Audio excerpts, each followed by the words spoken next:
our land, with boots on my feet and dreams in my hand.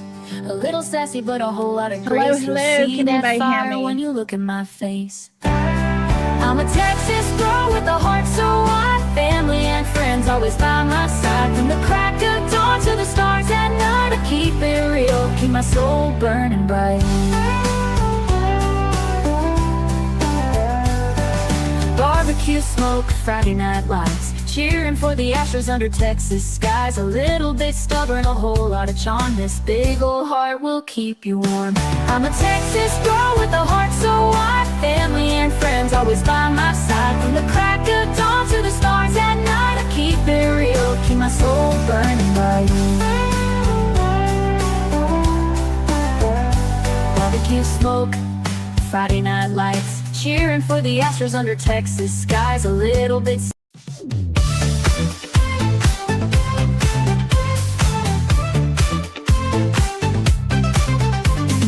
candy coated slopes on the move tonight, magnifying glasses in the neon light, bubblegum brains cracking every clue, true crime lollipops coming after you. Pop, pop, goes the mysteries lock, sweet detectives ticking like a clock. With sugar and grit, they won't stop. True crime lollipops gonna make it rock. Gummy shoe prints lead them down the street. Chocolate wrappers hiding secrets sweet. They don't miss a beat, they've got a knack. With licorice ropes pulling answers back. Twist the wrapper to reveal the truth. A sticky web spun by a candy sloop. No sour lies can escape the grip. These lollipops always crack the whip.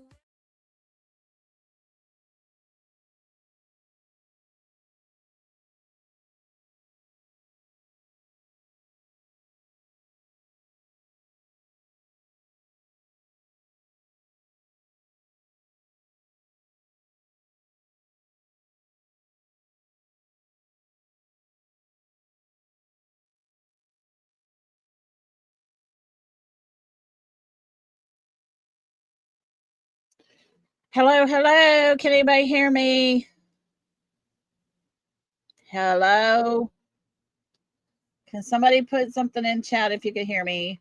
Hello, hello.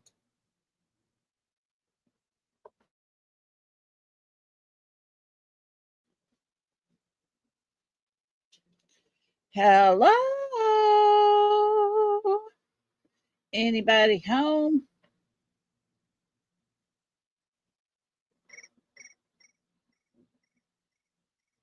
Hello.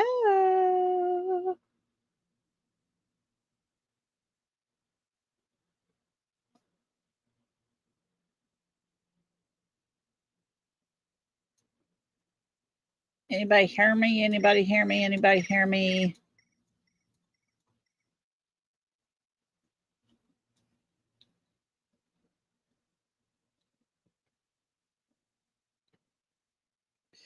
Can y'all hear me?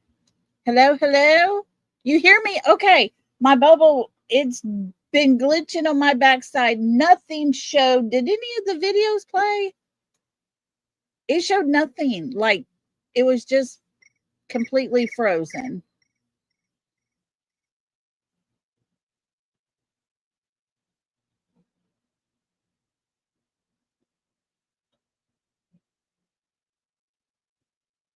Anyways, okay, let's get going while we can do this. Hello, thank you to everybody being here. Sorry that so much technical issues, and I promise y'all I wasn't pushing buttons. I pushed one button to go live and it was completely black on my end. So I do apologize for all the jumbled mess today. Lord help it. Hold on just a second. Sorry, I had a fan going. I know that was probably way too loud. Hope everybody's doing good on this beautiful Texas Monday. I hope everybody's well. Let's see here. Hey, Daisy, Dan, Texas, Plain Jane. And let's see who else. Wild Child, how are you? Good to see you. Hey, Miss Kathy. Let's see here. Reality, good to see you. Anti reality. That sounds really cute. Hey, Lisa. Good to see you. Let's see who else we got. Daisy Dukes. Hello. Let's see. Is that Miss Peggy? Y'all, I forgot to get my glasses a while ago. And some of this is just real ran together for me. There's Miss Peggy. I had to change my settings back here and I can see a little better. Teresa, Jacqueline. Let's see here. Do do do. I think, did I get everybody? I hope I didn't miss nobody. I hate when I miss somebody. I feel bad. I don't want to feel bad. Oh, look, there's Susanna. How are you? Good to have you with us.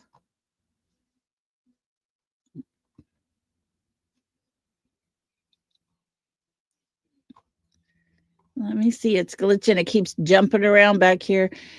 Zachary, hello to you. Let's see what we got here. Miss Peggy's been a member for 8 months. She says, so glad I found this channel. Miss Peggy, we're so glad to have you. There we go. Thank you so much. That is so sweet. We're really glad you found us. Hey, Michelle. I'm not sure what area that was. But yeah, the top left, I believe, too. Okay. Susanna, you're in Texas too. It was a nice day today, but it started getting a little warm up in here. But kiddos didn't have school today, so they've been up here with me all day long. And then dad come home from work, so I haven't seen him since he got here. Welcome, welcome, everybody. Thanks so much for being here. Appreciate y'all so much. Hope y'all had a really good weekend. In anti reality, thank you for being here. Oh, goodness, can't believe it. Hey, Cool Cougar, how you doing? Good to see you. Good to see you. I don't even know if the chat is working correctly. Nothing else back here seems to be working. There is our beautiful Bobby. Look at her coming in with 5 memberships. My goodness. Thank you so much, Bobby. That is so sweet and gracious of you. Guys, if y'all were gifted a membership from our beautiful Bobby, please tell her thank you because she didn't have to, but she did. That is so sweet. And let me get over here and see if it'll work. To our members, our newest members. Welcome to the South, y'all. Welcome. Welcome to the South. We break that good stuff down. We got enough to go around. So can I get a faith in the Welcome to the South. Welcome, welcome, welcome to our newest family members. We're so excited to have y'all with us. And Bobby, as always, thank you. You're so sweet. Guys, if y'all could, please make sure to hit that like button for us. When you got people that like to trash you on their channels and stuff, and people don't want to be part of the drama, even though we don't ask for it, they like to introduce it, and then we start losing people. And it really hurts our channel sometimes. So if you guys could just make sure to hit that button for me, I would really appreciate it. I really would. And as always, we got the memberships, and my Cash App and Venmo is running across the bottom if anybody would like to buy me some Pepsi. It is always appreciated. Let me tell you. Oh, anyways.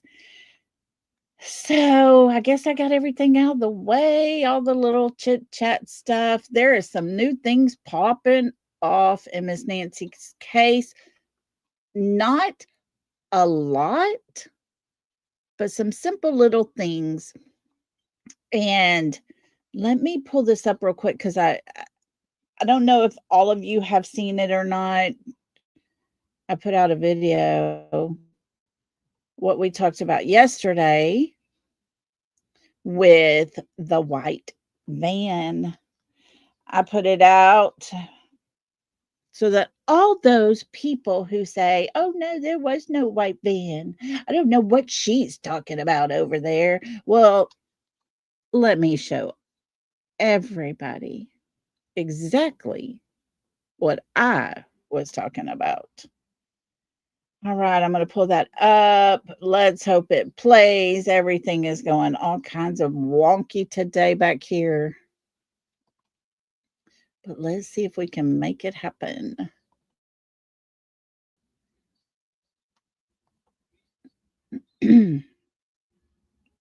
Goodness, I got to take another Goofio. Let's see, where is it? Where did it go? I know it didn't get taken down. Let me see if it's over here. Hold on. Got to find it.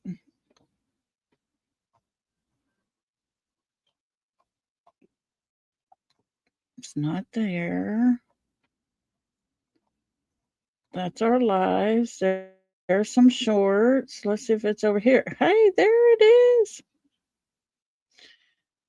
All right, guys, here we go.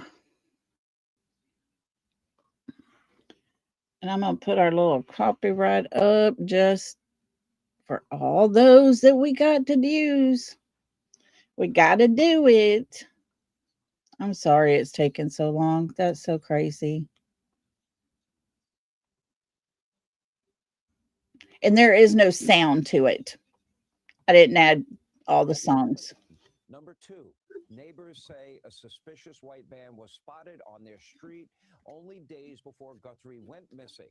One particular neighbor said he informed police about the unmarked van when he was questioned by authorities. Okay, if this doesn't look like the type of neighborhood, Nancy, where you just happen to stop and let me sit here for a few hours and eat my lunch.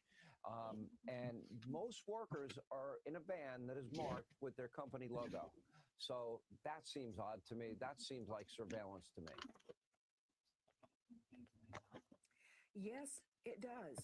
Okay, as you're watching this, again, this is exclusive video we obtained of what this traffic stop is. We'll try to break it down in real time. What are you seeing right now?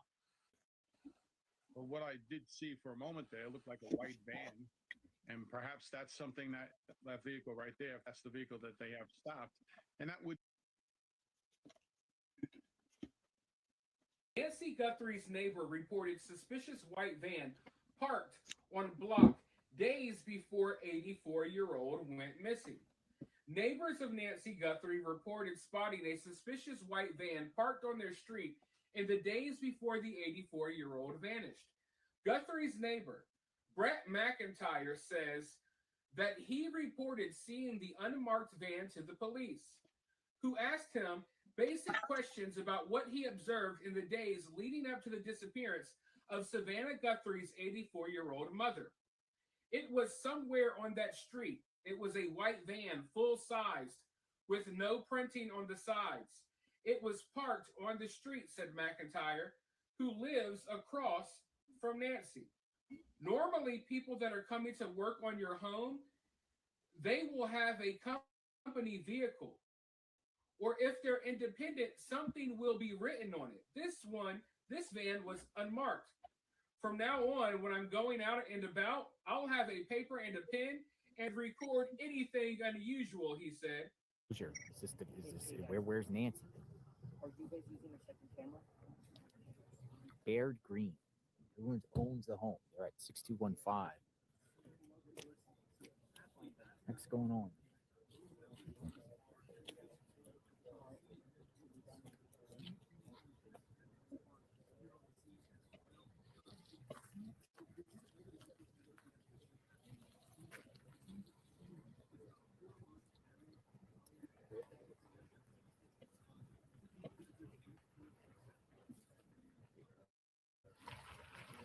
So we might be in here for the long haul tonight.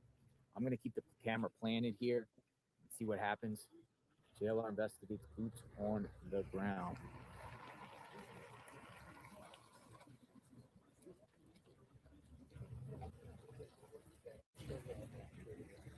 Baird Green.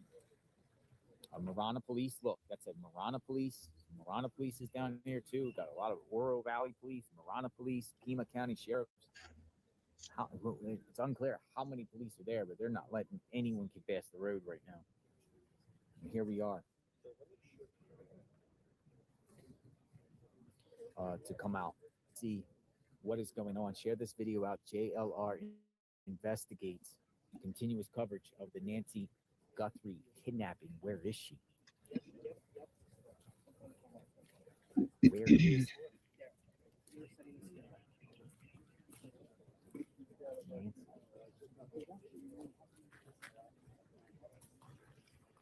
Where is she?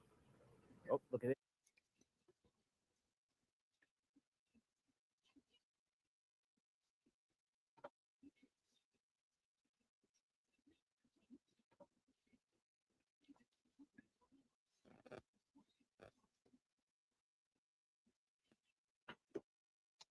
This looks like some sort of forensic van passing through. This is wild stuff, folks.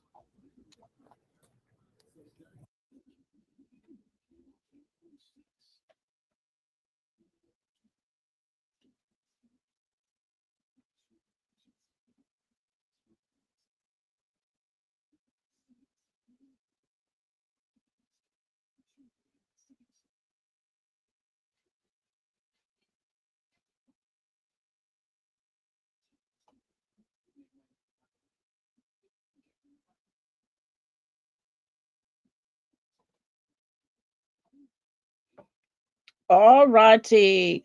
Dan, I did see where you said it was set for members. I just went into my side and it's set for public. So I don't know. I will check it, go back in after this and double check it. But that just goes to show you the white van was talked about. The one picture with the arrow pointing to the white van is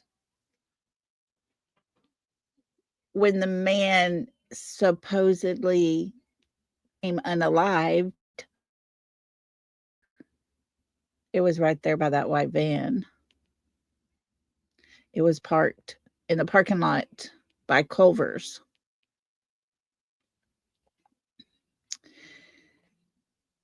And it was parked right by the Range Rover, the gray one, or Land Rover, or whatever the heck it's called.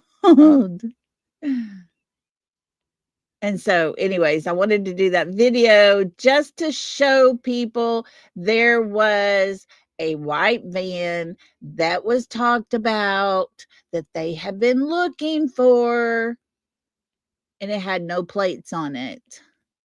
Anyways, it's crazy that you got to do stuff like that just to prove a point, because people don't listen. They only hear what they want to hear. Read my comment I put under your video you put out. Okay, let me go there. Let me go read what Daisy wrote. Our beautiful Daisy. I tell you what, it's almost springtime around here and I can feel it. Oh, it is getting to me out there.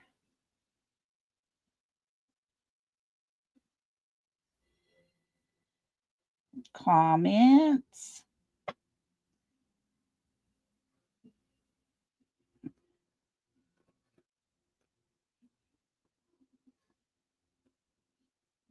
Where's our Daisy's comment?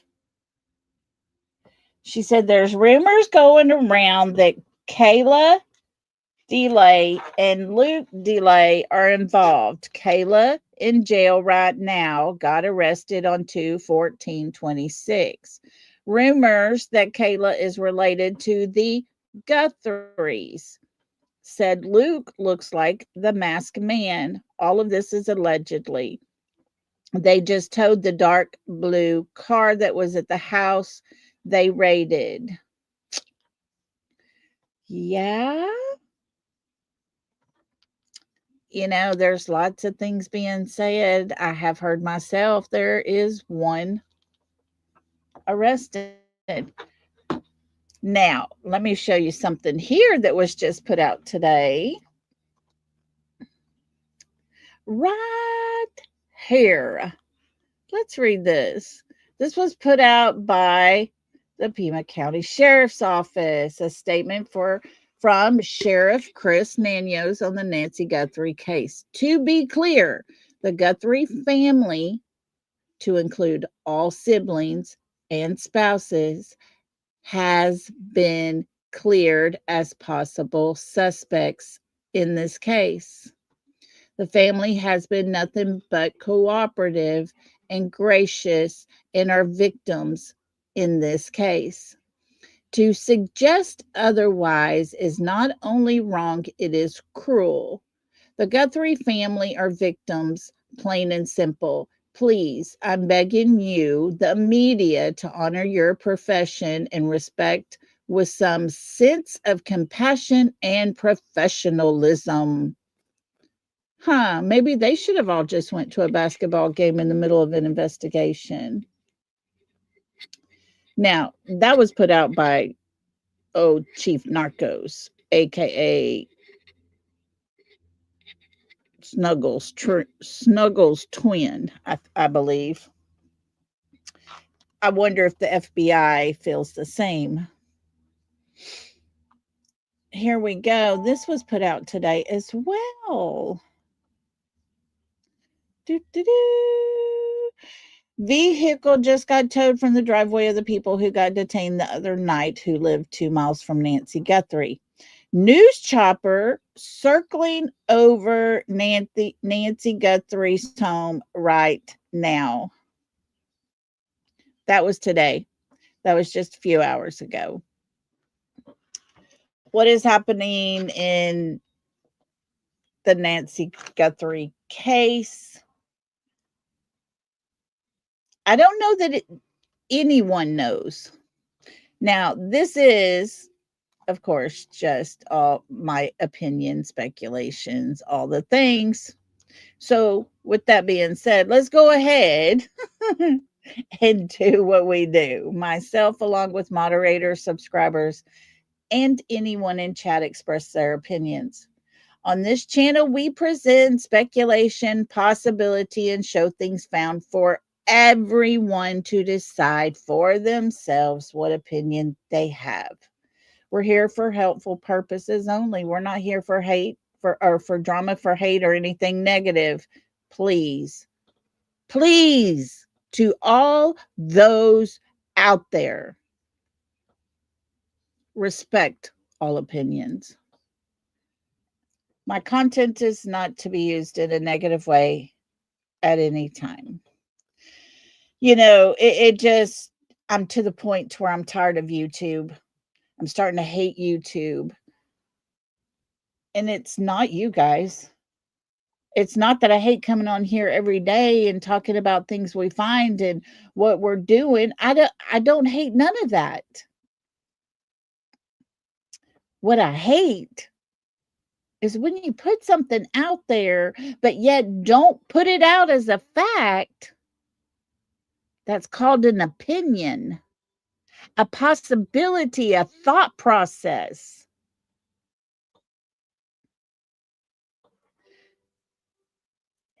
And people want to destroy you. I only get a little taste of that, unlike Brittany J, who sat there for all these months hiding the fact that she was actually pregnant because she didn't want and she was terrified of the fact that they had already had CPS called on them multiple times, and here she's bringing a new baby into the world. And that mother has to live in fear. So no, I'm not complaining that my life is and my YouTube channel and all the things I do here is that bad. Please don't get me wrong when I say that. I just honestly believe the hate is out there. I honestly believe some of it is jealousy. I might say something and it may not be public knowledge at the moment, but when I put a possibility out there, that's all it is. Is it possible? Can this happen? Is this what it is? Is this what it seems to me? Just like the white van.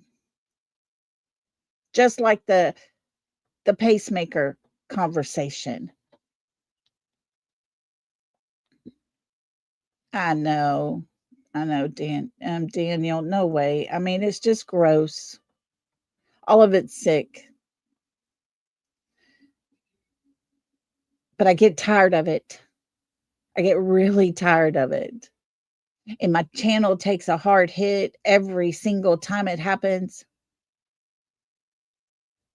And I come on here and I do this so that I can pay my storage. That's it. I'm not looking to be rich. And these people don't even care. They don't care at all. Brittany does it so she can pay her bills and take care of her kids. They don't care. That's how cruel it is here. That's how hateful it is here. And these people have been the ones to give YouTubers a bad, shameful, ugly attachment to the word YouTube creator. I know, Patty, and I try really hard, but when it starts affecting you, I agree, Daisy. It's no one's business if she was pregnant or not, and they took that from a mother. They took it from her. She felt forced to tell about it, and she was trying to keep it quiet. She was trying to not let them attack her, but they had already started doing it. Just blah, blah, blah out the ass, just like you, eyes wide open. Get the hell out of here. I ain't got time for it. Can somebody make sure you block that person? Because I'm not doing it. I'm not dealing with it. Idiotic people. I don't play well with them.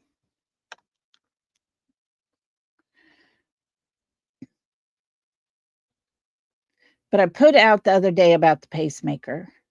A pacemaker does not shut off when you pass. Pacemakers don't stop until their battery runs down. Pacemakers does not stop until a magnetic device that they have and runs across it. That's when it stops.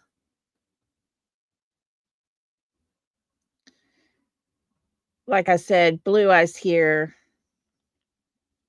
Yeah, either they turn them off or the battery runs down. Blue told me that when she got off her roller coaster ride, there was an ambulance and workers right there at that place, that particular spot and ride. because her pacemaker alerted. They had her down to the location. Folks, I don't make these things up. I don't have a pacemaker, so I don't know. People tell me about their experiences. Now there's a sniffer thing. Oh my gosh. Wait, what? It could actually detect her pacemaker?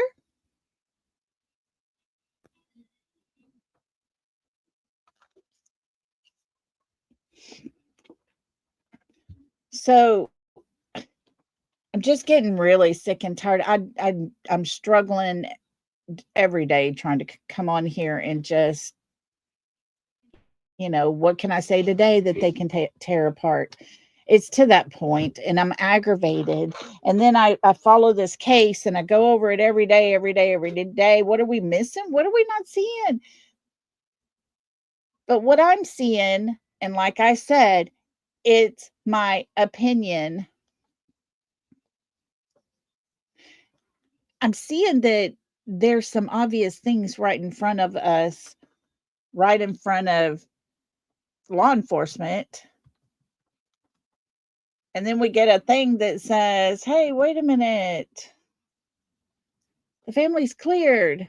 Everybody's looking at the family. Everybody's looking at the son-in-law. And you're going to sit here and tell us that they've been cooperative. We need to be nice to them. It takes us back to, sorry, I am still getting those dang phone calls 24 hours a day. Takes us back to the Sebastian Rogers case. In the Sebastian Rogers case, he was last seen with his mother. In Miss Nancy Guthrie's case, supposedly she was last with her son-in-law, not her daughter, not her nephews, but with her son-in-law. There is no evidence that she made it inside her home. We don't know of anything. So you have to look into him. He's been very shady. Thank you, Daniel. Oh, Kimberly, thank you. Thank y'all for being so sweet. Yes, I did hear the last note. We're going to go over that here in just a second. But Blue is sending me pictures. One of the pictures, she said, is a device that goes through internet. Folks, it's real. It can happen. Technology is getting better, and I think after this, they'll probably have it pinned down. So perfect. I believe there's a lot been looked into with those notes. And the notes that have been sent, the 3 that they have, I believe they've looked into them all, and I believe only one of them might have been legit. Don't know, just an opinion, but the other 2 seem to be kind of bogus, like wording, I think, might be different. A lot of the things I hear about the notes comes from the guy at TMZ. And so, I'm not sure. But there's a lot that is happening, and thank God the FBI is there. Thank God they're there to do the job that needs to be done and be done correctly. The jobs that needed to be done in the very, very, very beginning of this case, because you have a crime scene that's pretty much contaminated there all around Miss Nancy's house. So if anything was outside, it would be hard to tell once the FBI got in and took over. And yet, Narcos, the sheriff, he lives there. This is personal for him. Just like with Eric Craddock, they should both just relinquish the lead and let the FBI do their jobs. Let the FBI put a statement out that says everyone of her family is not a suspect. That's when I'll believe it. Because Narcos thought, okay, day one, we're going to go in here, do a few things for a couple of hours, walk out, take the crime scene down, the tape, and go on. FBI has been back in that house 2, 3, 4 times. FBI's been walking out through the cactus, not the sheriff's department.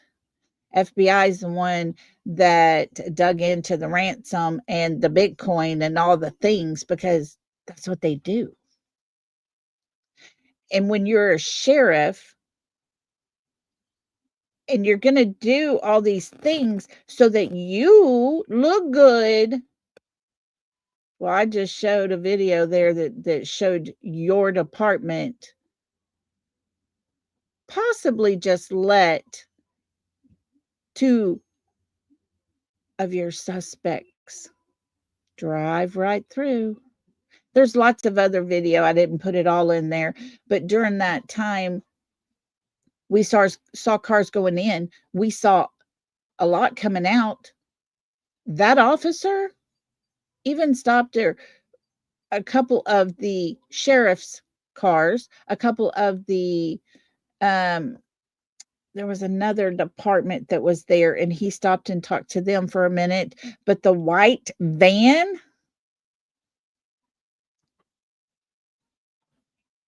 the same white van that was right down the road at the little shopping center place, and one person become unalived from out of that car. And your sheriff even tells us that all was pertaining to Miss Nancy's case.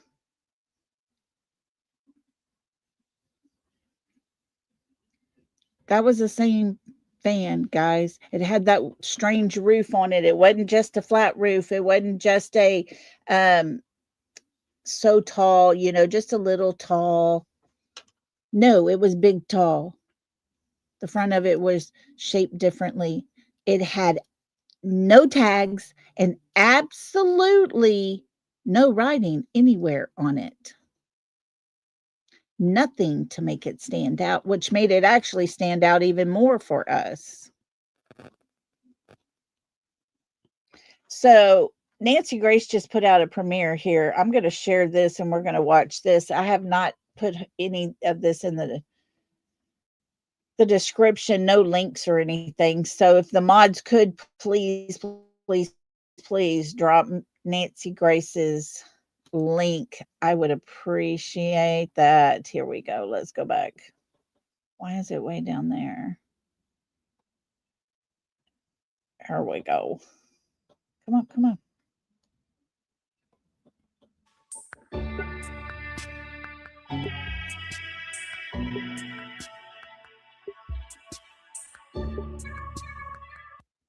Hang on, we're going to get a little further down.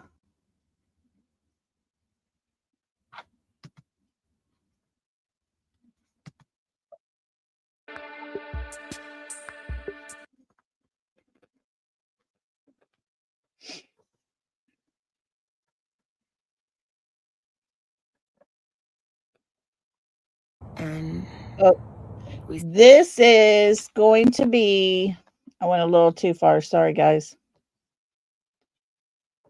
This is the video Savannah put out.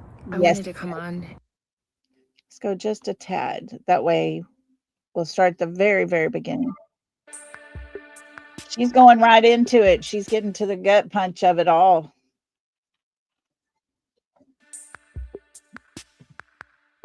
I want you to listen closely to the words she says. I want you to hear how she's saying the words that she says. If you have to, close your eyes and just listen. This is the most powerful video that I believe Savannah has done to date.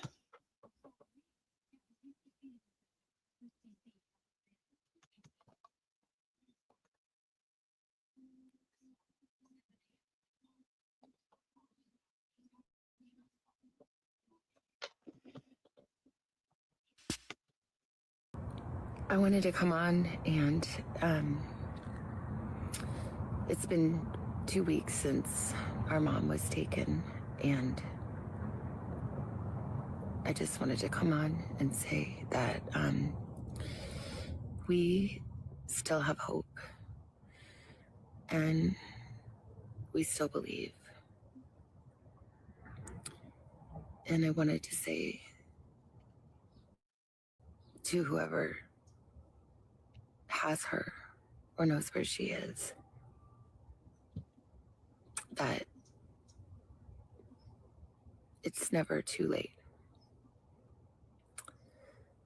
And you're not lost or alone. And it is never too late to do the right thing. And we are here. And we believe.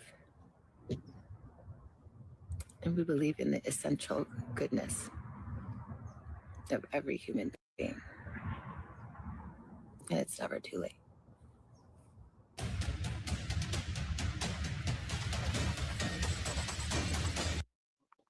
Guthrie and her current location reaches out to TMZ for the fourth time, still demanding $50,000 in Bitcoin up front. Then he will provide the information. The email is using the same Bitcoin account as previous emails and says in part, I know what I saw 5 days ago south of the border, and I was told to shut up. Okay, he's talking about the last ransom note and everything. I want to pause right here. I got a question. We've all seen the door of Miss Nancy's home, the front door. We've all seen the height of that Ring camera. We've all seen it is not that high.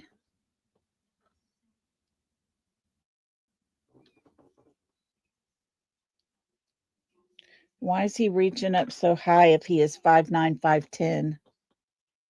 That Ring camera was just right above the door handle of her door. Her door wasn't 5'9".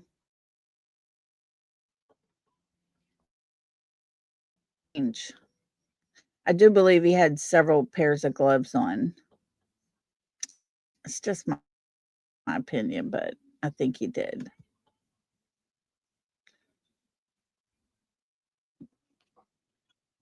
So I know who he is, and that was definitely Nancy with them. This is now the second time the rat has suggested there is more than one person involved in the kidnapping. Also, in his previous missive, he said, quote, be prepared to go international. The man says he has a burglary on his record from 10 years ago, so he's scared to come forward, presumably fearing he'd be implicated. TMZ replies directly to the individual with an offer. If you are for real, send us the information regarding the whereabouts of Nancy and her kidnappers. We will immediately forward the information to the FBI. If it leads to finding Nancy and or the kidnappers, you then have a public record that you are the one responsible, thus ensuring you will get the reward. The FBI is aware we are making this overture. This is the second note received by TMZ after the rat said there would be no more communication. Breaking news, Savannah Guthrie's mother, Nancy Guthrie, missing day 16. And that plea from our friend Savannah Guthrie, the most heartbreaking plea as of tonight. Good evening. I'm Nancy Grace. This is Crime Stories. I want to thank you for being with us. Savannah Guthrie, beaten down, exhausted, obviously not eating, appeals to the essential goodness, she says, that is in every human being, begging them it's not too late to do the right thing. Obviously stating she believes her mother, Nancy, is alive. Also in this hour, breaking developments over the last weekend, over the last day. Straight out to Dave Mack, Crime Stories investigative reporter. DNA, tell me everything. All right, starting at the beginning, Nancy, DNA found at Nancy Guthrie's home has been determined to belong to someone not in close contact with Nancy Guthrie. This is explosive information, as it's the first indicator we have that DNA belonging to someone not related, not in close contact with Nancy, found at the home. Nancy, we also have the glove. The glove found about 1.5 miles from Nancy's home. That too is being tested, and that too has male DNA. The glove with the DNA looks like what the glove we saw in the surveillance video from the Nest camera on Nancy Guthrie's front door. That glove that we saw in that video is what appears to be the glove found in the desert 1.5 miles from her home with male DNA. So those are your two big DNA explosions right now in the investigation. That's right. The glove found near Nancy Guthrie's home, about 1.5 miles from her home, does contain DNA evidence. All those so-called experts claiming it would not contain DNA are wrong.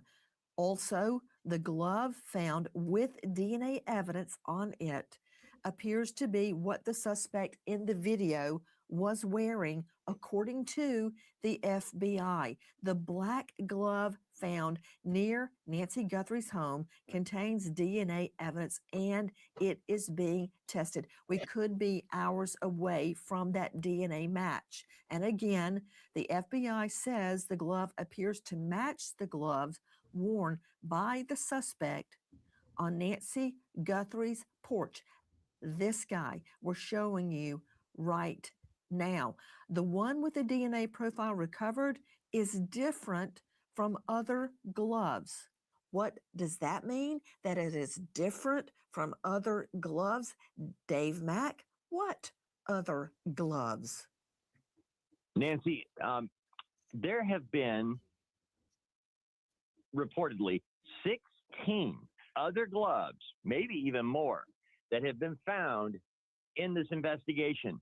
But Nancy, the 16 gloves that have been found range in different colors, from red to brown to black. They range in the different types of gloves that are available. Straight out to veteran trial lawyer Josh Colesrue joining us, now criminal defense attorney, former federal prosecutor, founder of Colesrue Law Offices. He's joining us from that jurisdiction, Arizona. Josh, in my mind, I had leaped forward to a potential trial. What a field day the defense will have with these 16 gloves that are Man, oh man, even with Miss Nancy's house, her yard, her front porch, all of that, they're going to have a field day with that, I believe. related to the perp on the front porch, because just as the defense was going to do in the Brian Kohberger case with the glove laying out in the parking lot, it's snowing, somebody dropped their glove out there, that was going to be the SOD, some other dude that did it, right? So I'm happy, I'm thrilled we found a glove that seems to match the one, and you and I talked about it, how sweaty his hands must have gotten during all that, and the scenario of him stripping it off and throwing it out the window. as he leaves the scene. But the other gloves are a problem, Colesrude. Okay, I'm going to say this. Yeah, all the other gloves are a problem.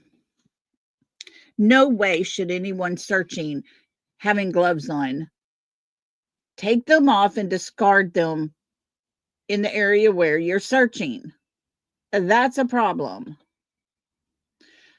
However, should they find the right person, they would be able to get a warrant and take a sample of his DNA. If that DNA matches whatever DNA they found inside the house, how's he going to explain that? How is he going to explain his DNA inside Miss Nancy's home? The only time there should be ever any type of question to that, or a defense should be able to throw that into a quandrum, would be if it was a family member. If it's someone who has not had any dealings with Miss Nancy, and from what I understand, pool guys, the yard guy, the cleaning people, all of them gave their DNA, and so far nothing has matched theirs. The family has given DNA, from what I understand. And maybe that's why Mr. Narcos decided to come out and say, oh, no, family's not involved, don't be talking about them poor little things. I understand if they have nothing to do with it, they're having a hard time. Yes, and yes, all day, every day. But there is so much speculation when it comes to Annie and Tommaso. When you see them go inside Miss Nancy's house only 2 times, and they've been inside Annie and Tommaso's house 5 or 6 times, they have done more searching at their house than they did Miss Nancy's, where the crime allegedly happened. So yeah, everybody's going to look at that family member.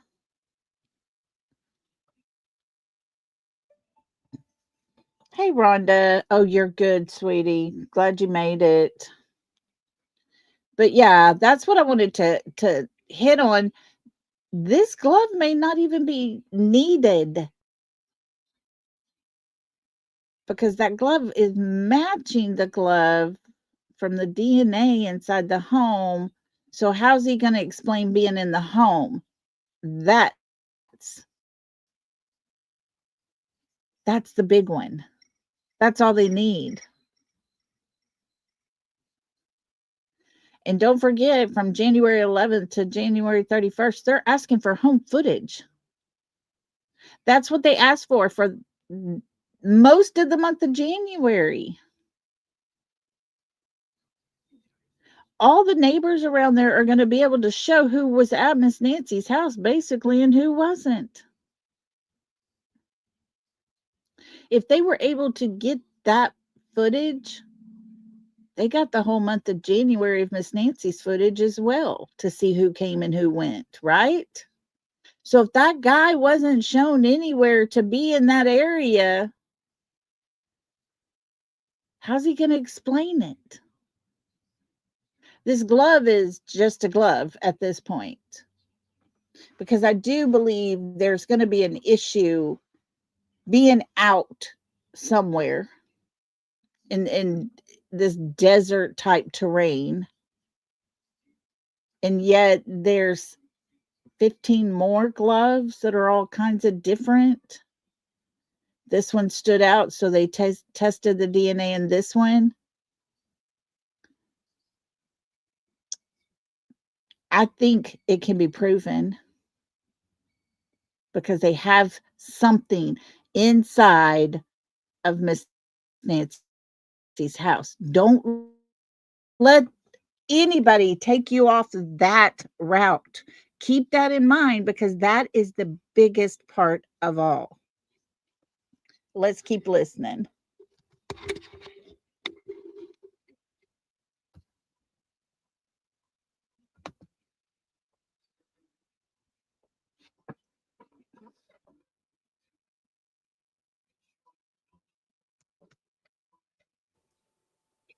They are a huge problem for the prosecution. You know, one of the most important things for a prosecutor is the ability to prove chain of custody, to be able to show that this is the item that we're saying that it is. And when you have, I can't believe this, 16 other gloves that were dropped there by, I don't know, volunteers or people working for law enforcement, like it's beyond imagination that they could do this and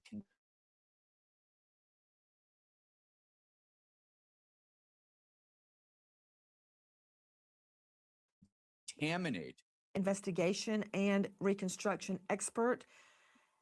Important tonight, DNA criminalist for the San Diego Police Crime Lab. Tammy Ballard. This is a bombshell. If these are the gloves worn in the video, let's see the video again. And according to police sources, the perp was wearing gloves under the gloves. We don't know that that's true. Whatever the case, DNA has been found on these gloves. Tammy Ballard, and it is male DNA. What comes next? Next is the CODIS search. So that's going to be the important search. And it sounds like that's going to happen in real time, something like today. And then they'll know if they have some sort of direction to the next step would intuitively be, can we start with the genealogy process and go down that path with a different DNA profile from the same glove? So hopefully it was a single source enough profile that, and there's DNA remaining so that they might have to be able to share that DNA with that second process for genealogy, but it can be a multi-pronged approach to identify the individual as fast as possible. Tammy Ballard, what is an STR analysis? That is what I would consider your standard DNA testing. Most forensic laboratories across the country, that is what we have all used. Stands for short tandem repeat testing. Very distinct, regulated, validated locations of DNA that are being tested for potential comparison to suspects or uploads into databases. Would this be a short tandem DNA test, a short tandem repeat? Yes, it is. This is a traditional STR profile. That is what all of the forensic laboratories are using to compare to a potential suspect. Okay, then we will take the STR results and put it into CODIS. Straight out to Brian Fitzgibbons joining us, Director of Operations, USPA nationwide security. His specialty, finding missing people. He leads a team of investigators around the world locating missing people. Who is in CODIS? Yeah, so you're going to have everybody in CODIS that law enforcement has had a sample from, or the FBI has loaded into that system. So there's going to be a limited, I mean, it's a vast number of samples, but it is limited in the sense. And Tammy touched on this, that the next step is that forensic genetic genealogy analysis, where you're taking in other sources like Ancestry.com, 23andMe, all those private genetic testing organizations, where investigators will be able to hopefully try to map who this is. Yes, CODIS, the Combined DNA Index System, an acronym. CODIS is FBI managed. It's software and it operates on local, state, and national DNA databases. It IDs suspects, and they do that by comparing convicted offenders, not necessarily just felons, misdemeanors sometimes too, all of them across the country, missing people. Okay, so they have this database of DNA that they can run through and see if there's any type of comparison. That's great. Wonderful. I would bet money that during that raid, that SWAT that happened the other night, that we all witnessed the circus leading up to it all happening, I'm pretty sure 2 people out of that, and the one that survived the accident, the 3 people that were detained, and probably the one that was no longer alive, DNA was probably collected, and that was more than likely on that warrant. They have DNA inside Miss Nancy's house. They have something that led them to that house. And to be able to collect that DNA, they made sure all their I's were dotted, all the T's were dotted, everything was perfect so that a judge could read it, look at it, and say, oh, well, yeah, there we go. Let's do this.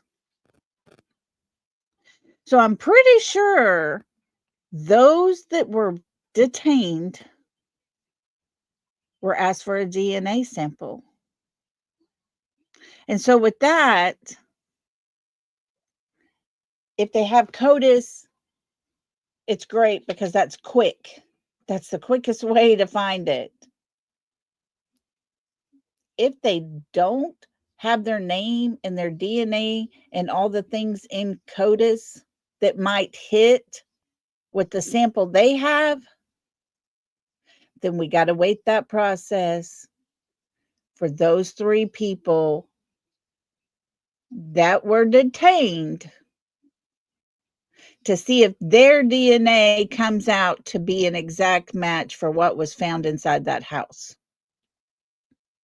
I think once the whole process is done and this DNA gets a match out of one of them, hopefully somebody will start talking, and let's keep our fingers crossed the person that is unalive now was not the one that had all the answers. Let's listen some more.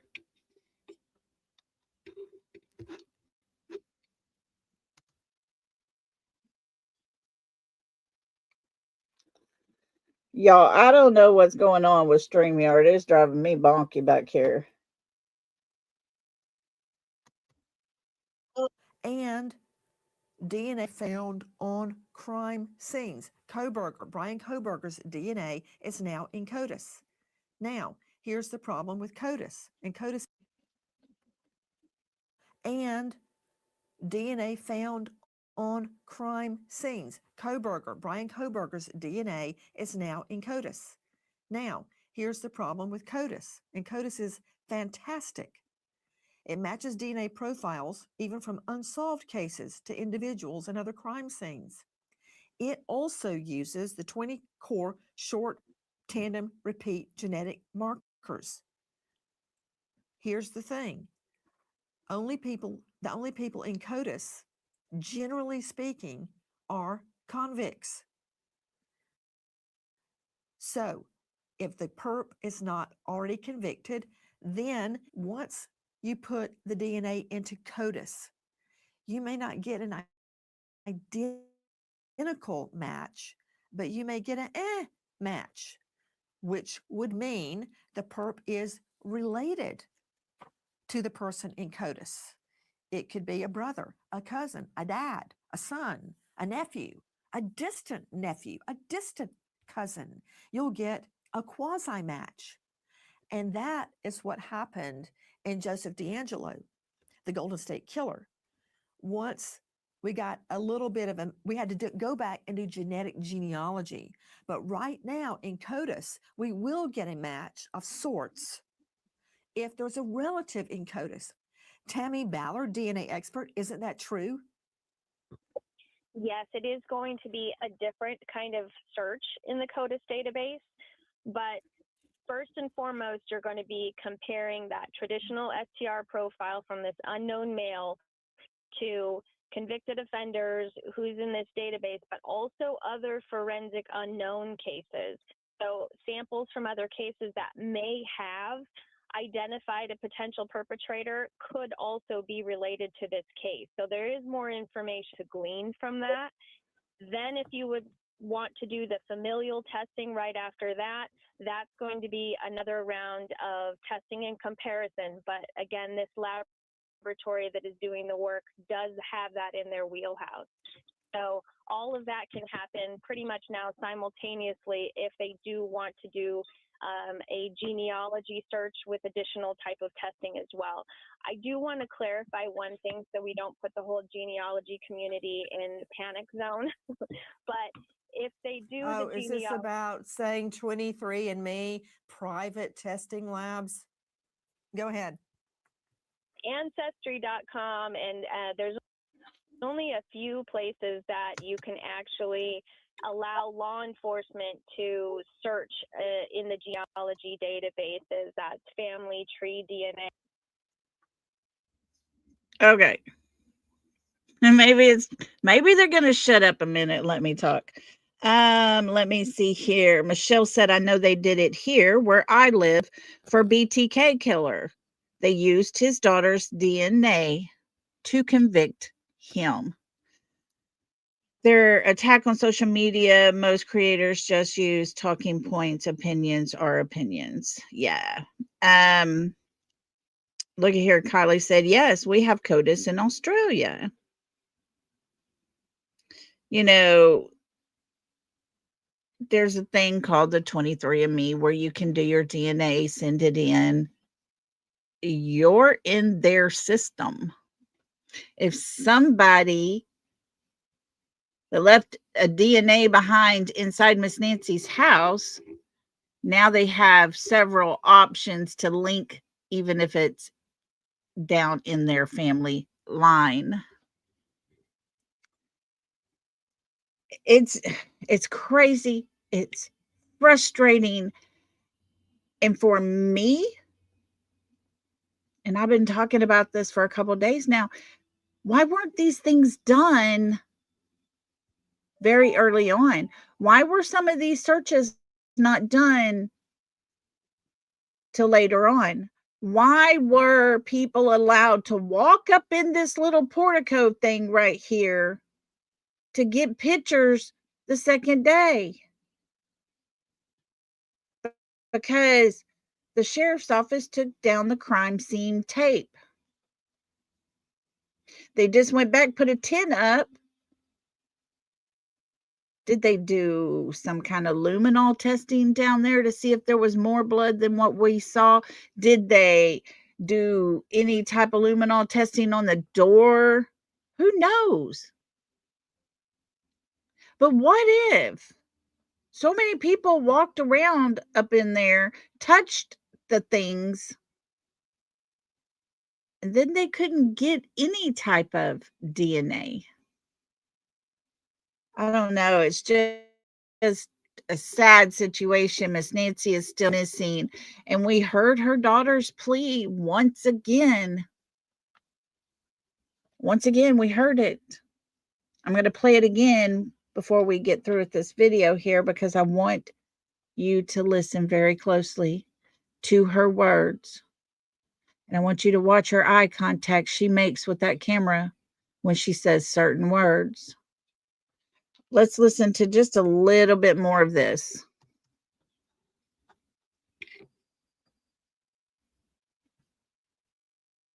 DNA and GEDmatch. So within those two databases, the genealogy search can happen for law enforcement. But Ancestry and the other genealogy company. And as a matter of fact, that was one of the problems in the Brian Koberger case. Certain private genealogical testing labs were used reportedly, which would have opened up a whole can of worms. What this means is that, for instance, if you do 23andMe, you don't agree to have your DNA out there. So it's a privacy issue first to CODIS and then to genetic genealogy. And again, that is how one of the worst killers was brought to justice. A former cop, Joseph D'Angelo, the Golden State Killer, through genetic genealogy. Okay, so we've got the glove. You've got a contaminated crime scene, which is out in the open, by the way. 16 gloves that we know of were found. Many of those could have been tossed by anybody, not a searcher, but maybe a searcher. This, as we understand, a pool cleaning crew was allowed on the scene. It never ends with the scene being open. That said, there was another bust on Friday night. What happened, Dave Mack? Friday night, Nancy, 2 separate locations, okay? Pima County Sheriff's deputies and the FBI conducted this massive late-night SWAT operation just before midnight. We've got SWAT descending on a home in Tucson, and they get 3 people detained, 2 guys and their mom, apparently. But while this is going on, the SWAT team at the house, about 2 miles. Okay, I don't know. It's stopping, it's glitching, it's doing all kinds of stuff, and I don't understand what's going on. Okay, guys, we're going to exit this page. Let's see if we can get it to go away. Stop sharing. See what we can get to happen here. And I'm going to play for you. Let me see if I can pull it up on my phone here. Let me go back. Let's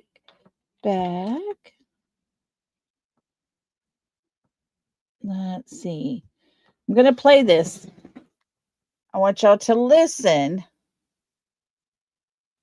to Savannah's words as she says the words that, you know, she felt. Hang tight. Let's see here. Okay, we're at the countdown. I want you to listen very closely. Who's she talking to? In my opinion, she is talking to someone. And it's been 2 weeks since our mom was taken, and I just wanted to come on and say that we still have hope, and we still believe. And I wanted to say to whoever has her or knows where she is, that it's never too late. And you're not lost or alone. And it is never too late to do the right thing. And we are here. This part here. Listen. And we believe in the essential goodness of every human being. And it's never too late.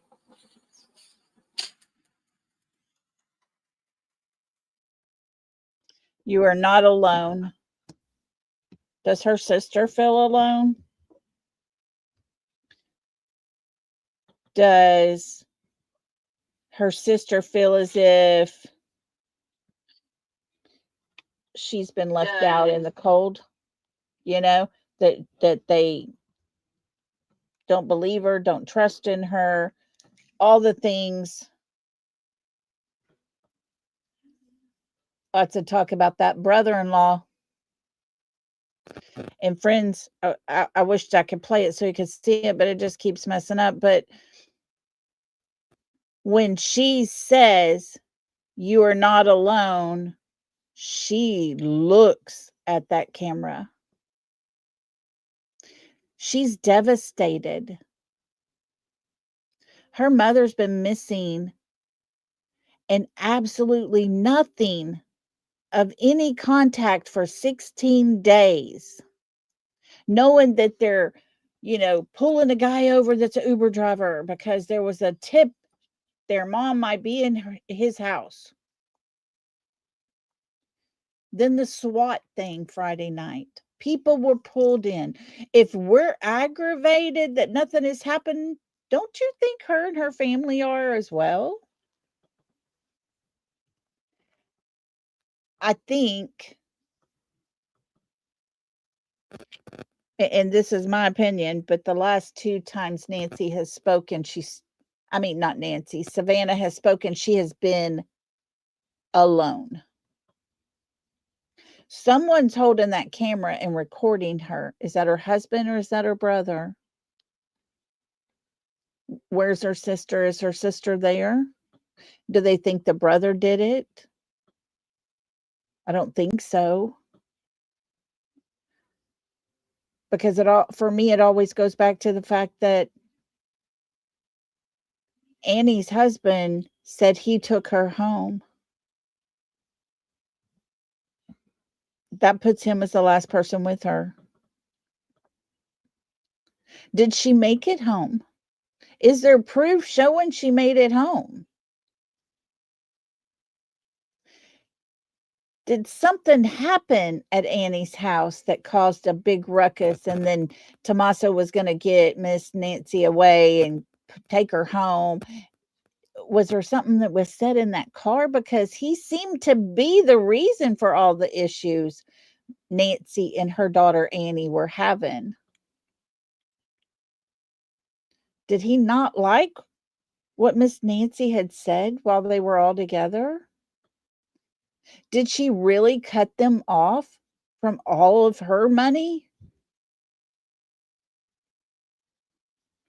What really happened that night?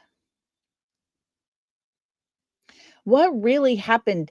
Did Miss Nancy get hurt on the way home? Did Tommaso carry her in and put her in her house and then have somebody else go that night to take care of all the rest of the stuff? Or did he drop her off and was so super mad that he made a call and said, "Hey, take care of this"? Or is it possible they knew things were bad? They knew mom was cutting them off. They knew that she was on to them and she was done. So it was planned out. The process had began weeks before. Is that why they got the video footage from the whole month almost of January? Were they looking to see what cars were in that area? One of the neighbors told the law enforcement there was a white van there, just parked out there by Miss Nancy's house. It would just stay there. He made that report. They wanted to find that white van. They never could find that white van until they did that night, pulling into a parking lot. Was the driver and potential passenger inside the home when FBI banged on the door and said, "FBI, open up"? Were they there in that house when the front door got kicked in or whatever, and however things went down? And the mother and the son Did they walk out to cause a distraction to let someone else run out the back way? Because somehow during that process, that white van was driven out without that SWAT team ever seeing it. That only means one thing: that van wasn't there, it was somewhere else. And it ended up in a parking lot. And as FBI and all them were coming in to attend the SWAT raid and collection of evidence and all the things, they saw the white van that they had been looking for all this time.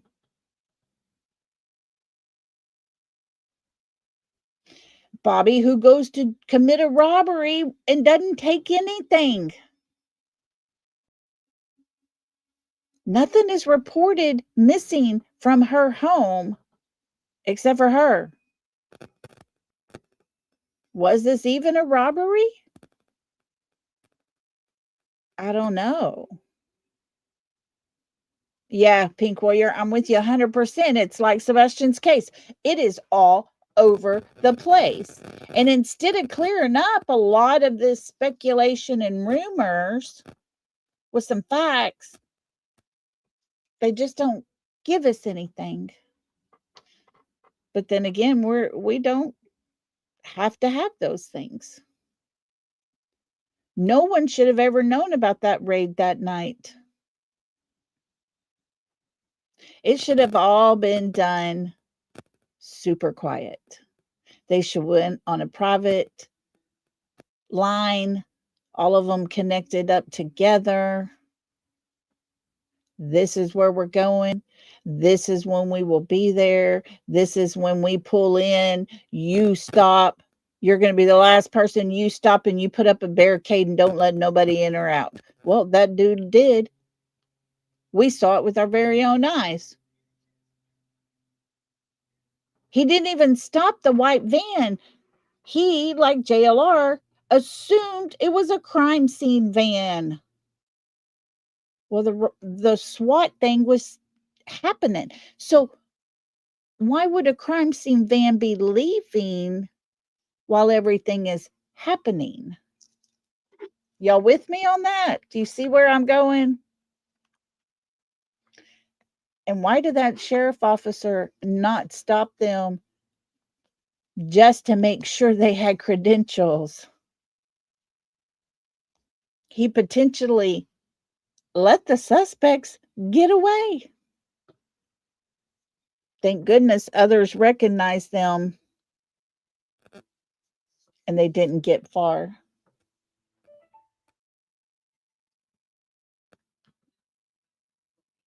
Yeah, Pink. You know, there's this thing called Occam's razor, however you want to pronounce it. And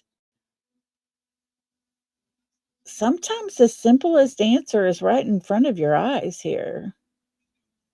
Sometimes we, as human beings, make things so much harder than they really need to be.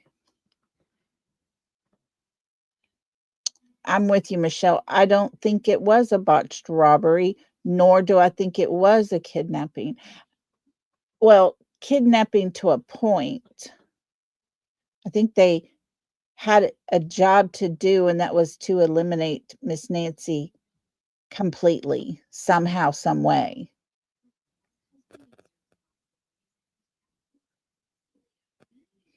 It wasn't until like day 7, I think it was, that somebody came out and checked the manhole in Miss Nancy's yard. Why wasn't that done on day 1? The chemicals that get put into there is what breaks down a body. We learned that from the Caleb Harris case. Everybody was like, whoa, you know, he just probably walked and fell in. No, because he could have at least made some attempts to get out, and there was nothing to prove that. His body was dropped in that manhole. There was nothing much left of him when they found him. Parts of him had disintegrated and just washed on down.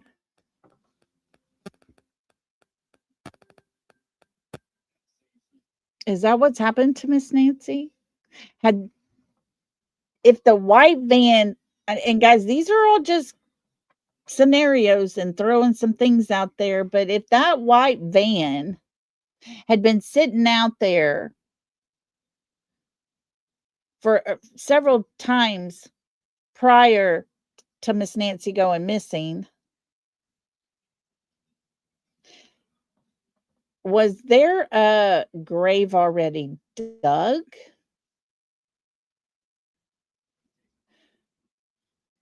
Was it that they weren't going to unalive her, just take her somewhere and hold her there, and then they could get the ransom from the family and go on about their business? That's how they would get paid. Was it a scenario that, you got to stop and think, how was DNA left in that home? Did that person take off their gloves and that's where the DNA came from? Inside the home? We know they got DNA outside the home in that cactus type of terrain out there.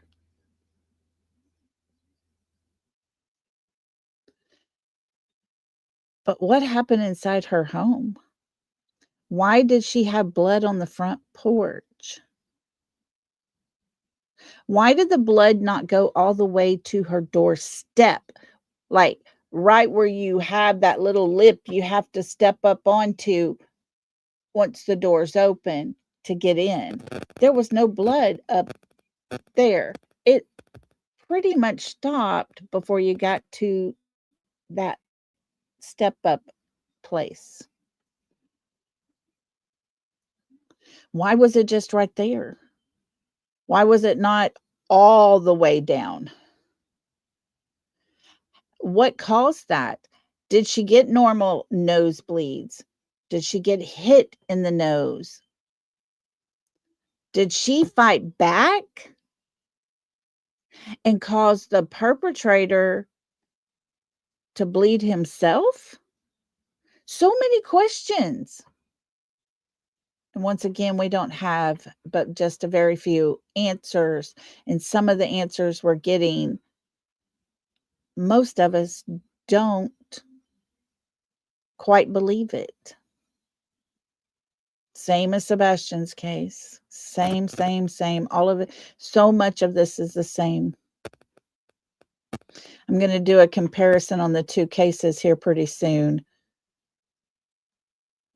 But guys, we're at day 16, fixing to be day 17.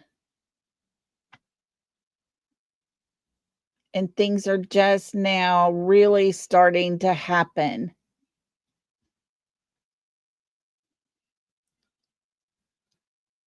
What is it going to take? How long is this DNA stuff going to take? Why can't someone step up and just say, hey, I know what happened? Lisa King, a lot of people don't believe what's being said. I get it. Daisy said both sheriffs are the same. They suck. Guys, I get it. Like I said before, I've told y'all before, my son was military police. He was a city cop. He went to a state trooper. I respect law enforcement. They put their lives on the line every single day. I don't like to bash law enforcement. But a lot of people are looking into the record of Sheriff Narcos, his past. They're looking into issues that have come his way oh so often. But, I don't want to judge anybody for something they might have done in their past. I will say this, a lot of what he's telling us doesn't quite fit all the pieces together. He does his press conferences, and it's as if he has super ADHD and he can't stay quite on task.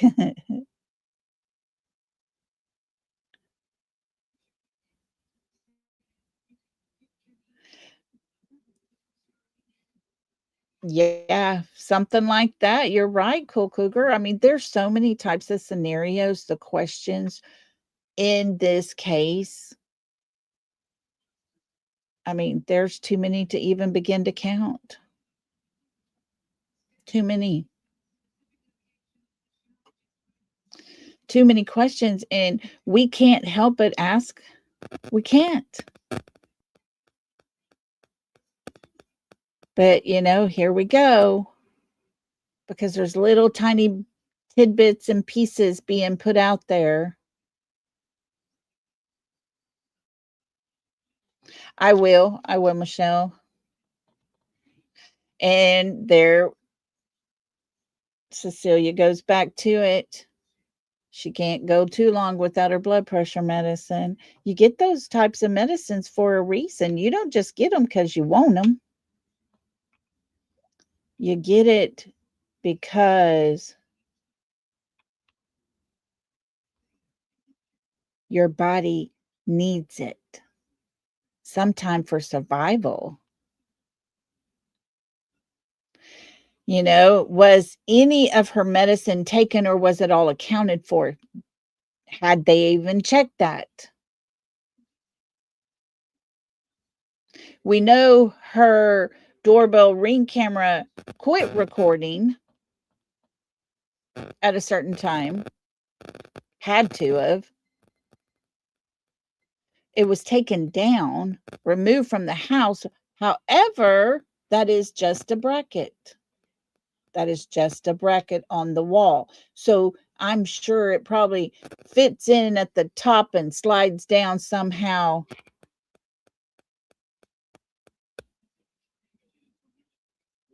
Yeah, what a distraction from the Epstein files coming out. I've heard that whole storyline over that away to tie everything over there and away from over here.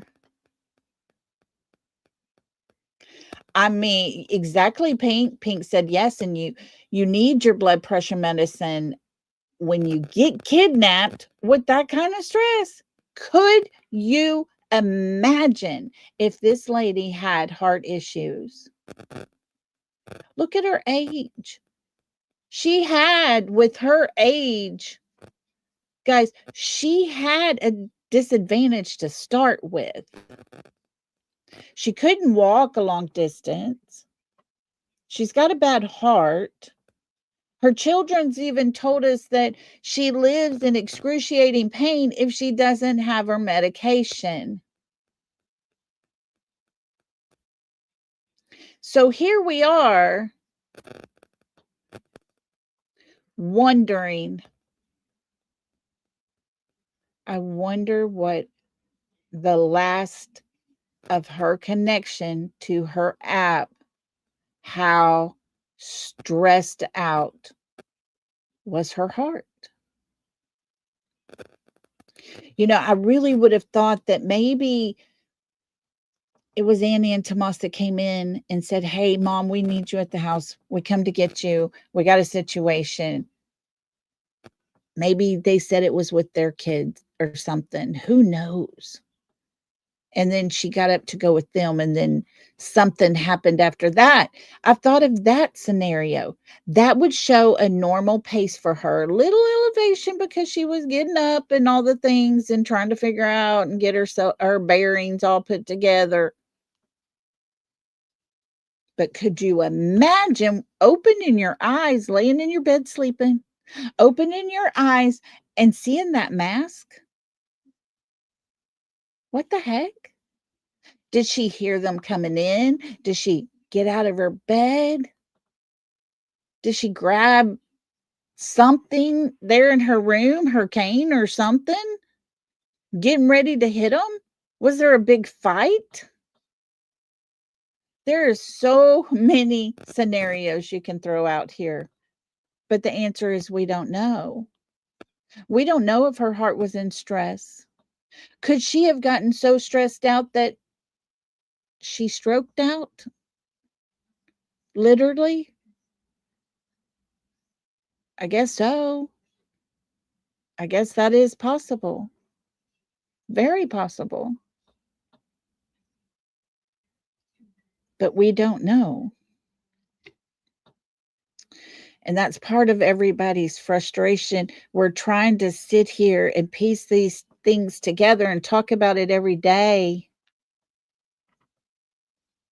And yet we don't know all the things, and we don't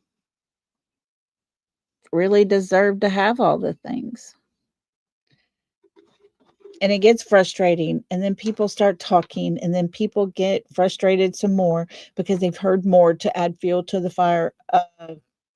Law enforcement don't know what they're doing.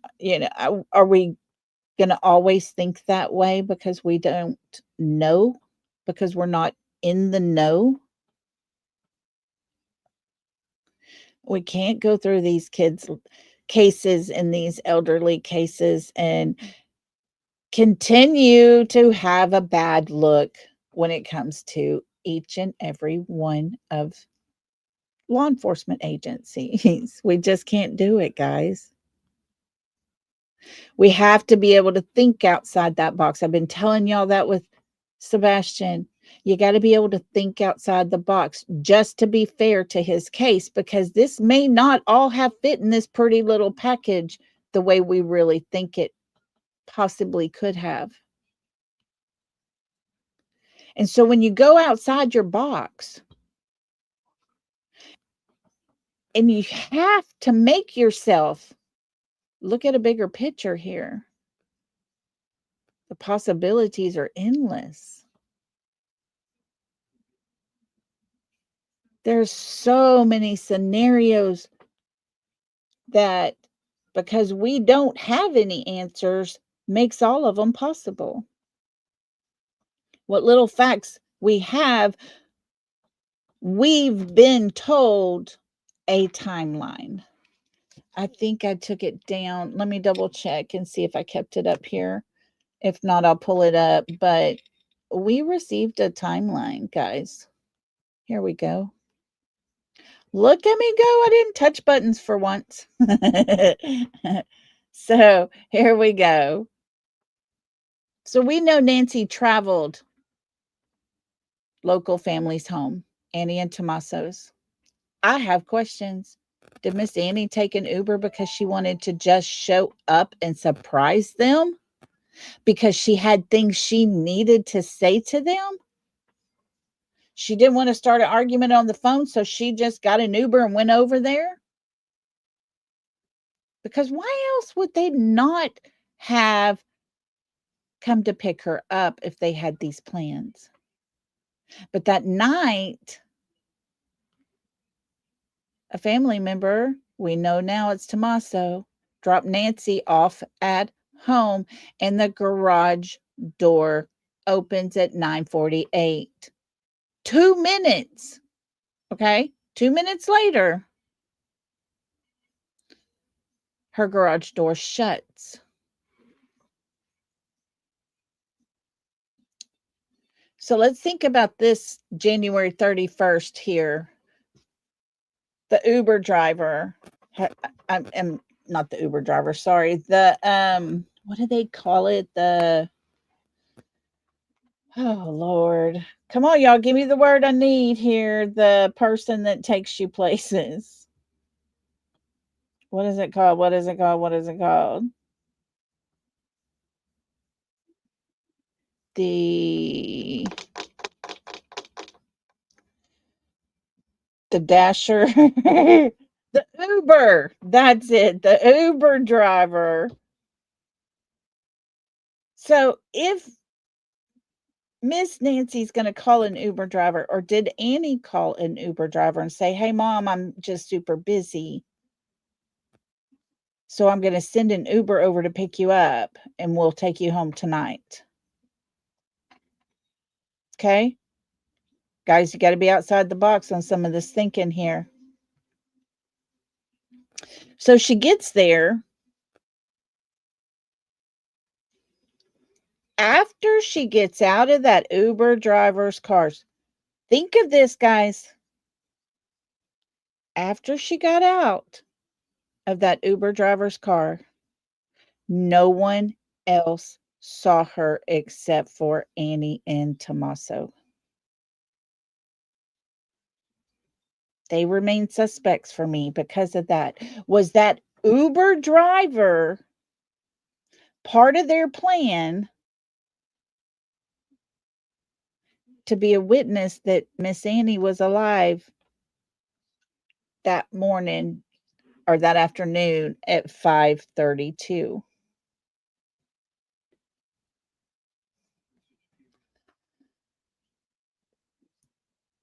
He picked her up and took her to their house. It probably didn't take them, we're talking 10 minutes would be way over the time frame probably. So was the Uber driver just more like a witness? Hey, she was alive that day because I saw her with my own eyes. Did they need a witness for the day? Was this a plan and they knew it? Because none of it makes sense why Miss Nancy would take an Uber driver, but yet they're going to take her home.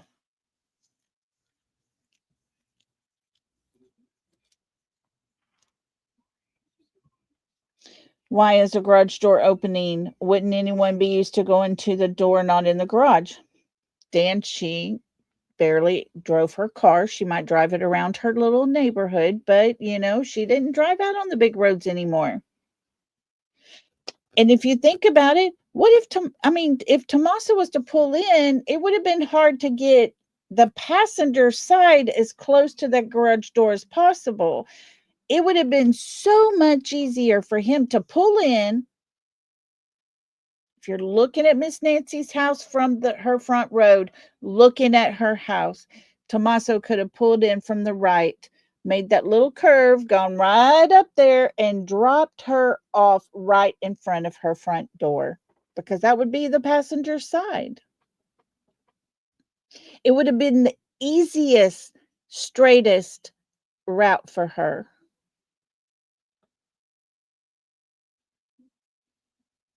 Is that where her nose started to bleed and she stopped and turned around? I don't know. Why would her nose just randomly bleed? I don't know if she's one of those that just has random nosebleeds. It just lots of questions here. Lots of questions.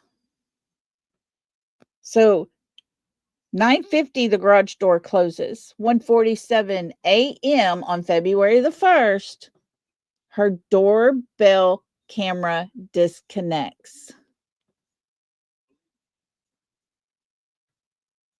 Guys, I want everybody put on your thinking caps here, because this is one of the biggest questions I've had this whole entire time. Yeah, Michelle, did she fall? Maybe. Was she bending over to see if there was a key under that rug and she fell? I mean, it's possible. Hey, Yogi. So listen here. Let's talk about this. 1:47 a.m. doorbell camera disconnects. Okay? Disconnects. We saw her doorbell camera taking a picture of that man on that porch, right? But at 2:12 a.m., the software detects a person on camera. No video available because there was no subscription. Can somebody make sense with this? Because if there's no video available because she had no subscription, we know they did a court thing, got all the papers they needed to submit and to have Google in the Nest and do all they got to do to get that video. Yeah, she did, Pink Warrior. That's what we were talking about. If he pulled in closest to the garage, it would have been hard to get her really close to the garage door. It would have been so much simpler to pull her straight up to the front door. When she got out, she would be directly lined up with her front door, and it'd have been less steps. But who knows? Like I said, there's questions there. Guys, the biggest thing here is from 147 to 212. Why is it that her doorbell camera was disconnected, but yet software detected a person on camera at 212? We're talking what?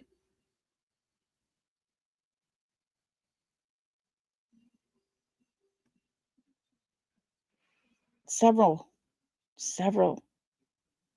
minutes.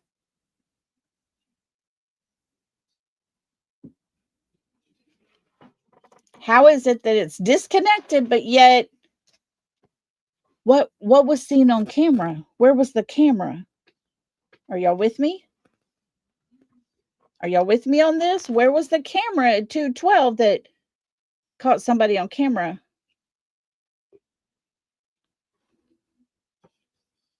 It was her doorbell camera disconnected at 147. So there's a person on her front porch at 147. Did that not detect a person? We saw it.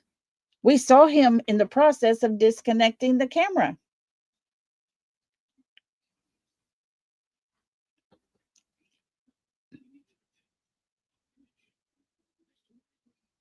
He took it down. So does that mean that body, that figure that we saw, was it there from 147 on her front porch till 2:12 a.m.?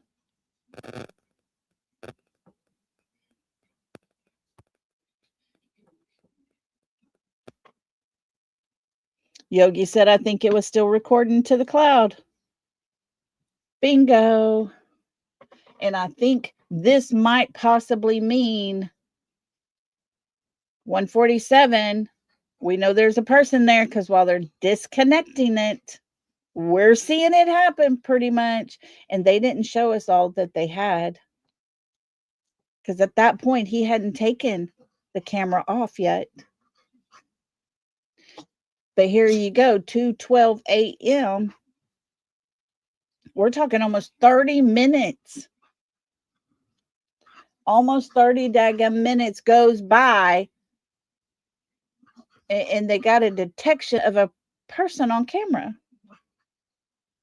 Did it take that long for 30 minutes for her doorbell camera to transmit there's a person on your doorstep? No. If that was the case, it wouldn't do you no good. Somebody could already come in your house and you never know. You need it to detect it when it's happening. And that's usually what happens, right? There's an issue here, friends. 2:28 a.m. Let's talk about this one. 2:28 a.m. It says, listen to these words. Pacemaker app shows disconnected from phone.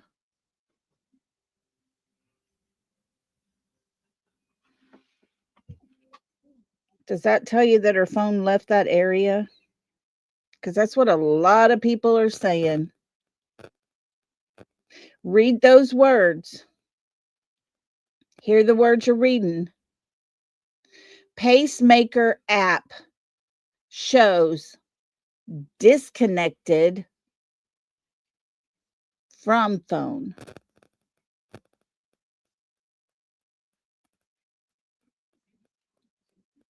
Doesn't matter where her phone was.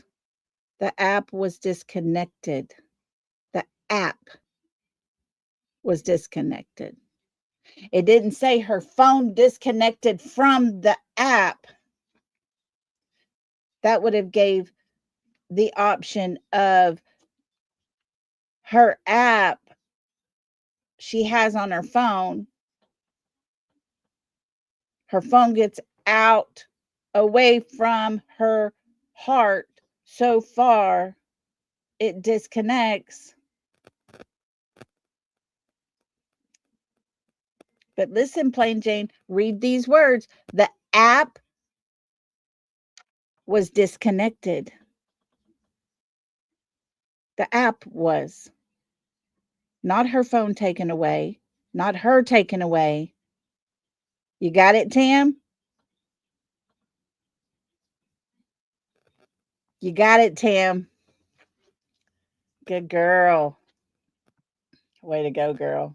And it took me all this time of reading this daggum timeline, and I had to have someone else put that out there. I'm like, what? Wait, what? Yeah, read the words. Oh my gosh. Yes, Lolly. He deleted it, so he knew she had it.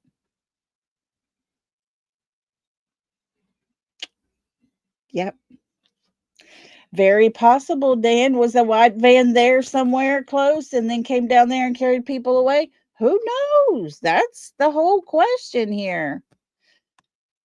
Girl, I'm glad you got that. I just assumed she got too far away and it got disconnected. No, that's not the words we're reading. The words we read is that her pacemaker app shows it was disconnected from her phone. Somebody turned it off. Miss Nancy's not going to turn off her pacemaker app. She needs that. She needs that alert. Because by the time it gets to that alert time, Miss Nancy might not be able to get to her phone. She needs that app connected on her phone. Someone disconnected it from her phone. We go from 238 when someone disconnects her pacemaker app from her phone. 11:56, family checks on Nancy.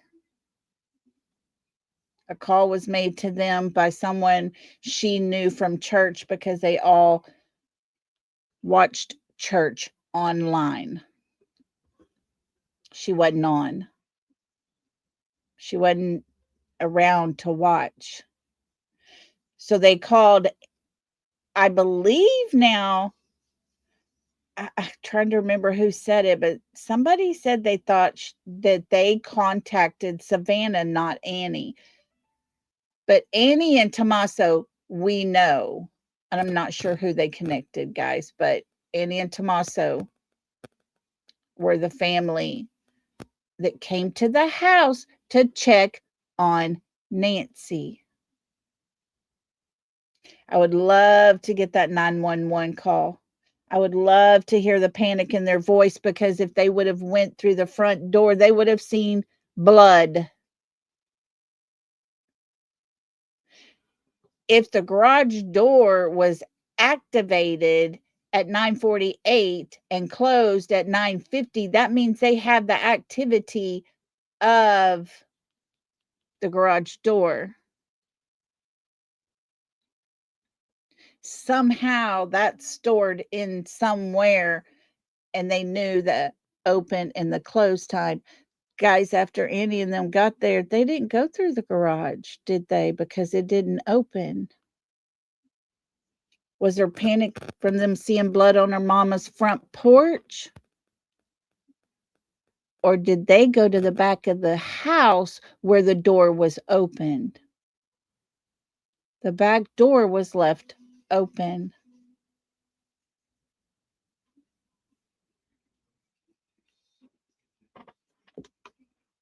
I would love to hear that panic. Once again, here we are at 11:56. They looked around for 7 minutes and called 911.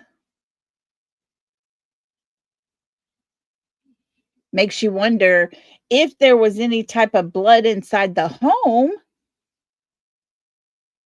Why would they wait 7 minutes to make that call? Why would they not walk in, see blood, and grab their phone and call instantly? We're talking less than 2 minutes probably. But it took them 7 minutes to call.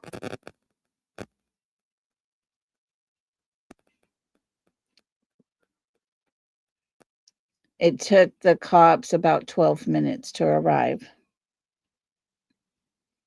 And 16 days later, here we sit. Nisi, there was a statement put out by the sheriff. I will pull that up again, let everybody read it. It's for anybody that wasn't in here earlier. This was posted today. If it'll show, it'll show. Let's be patient. It says a statement from Sheriff Chris Nanios, I think is how you pronounce. I always say Narcos.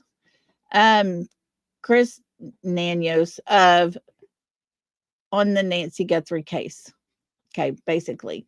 To be clear, the Guthrie family, to include all siblings and spouses, has been cleared as possible suspects in this case. The family has been nothing but cooperative and gracious and are victims in this case. I'm telling y'all, I cannot read that first paragraph without seeing Eric Craddock's lips moving. To suggest otherwise is not only wrong, it is cruel. The Guthrie family are victims, plain and simple. Please, I'm begging you, the media, to honor your profession and report with some sense of compassion and professionalism. Guys, I'm going to tell you right now, it's my opinion and my opinion only that when you are law enforcement, you take out that compassion. You take out your feelings because you will not do a good job if you are running on compassion and feelings.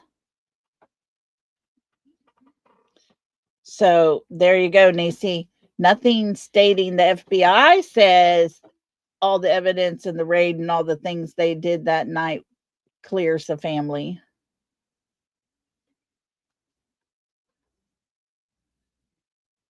The siblings and spouses. Yeah. So I don't know. It's very aggravating, you know. Yogi said, it's so scary. I'm not allowed to go out unless someone is home. We have Ring cameras. I don't answer the door either. My son is in law school. My daughter passed away, but I fall a lot. Oh, good golly, Yogi. You be extra careful. I would say always have you some protection.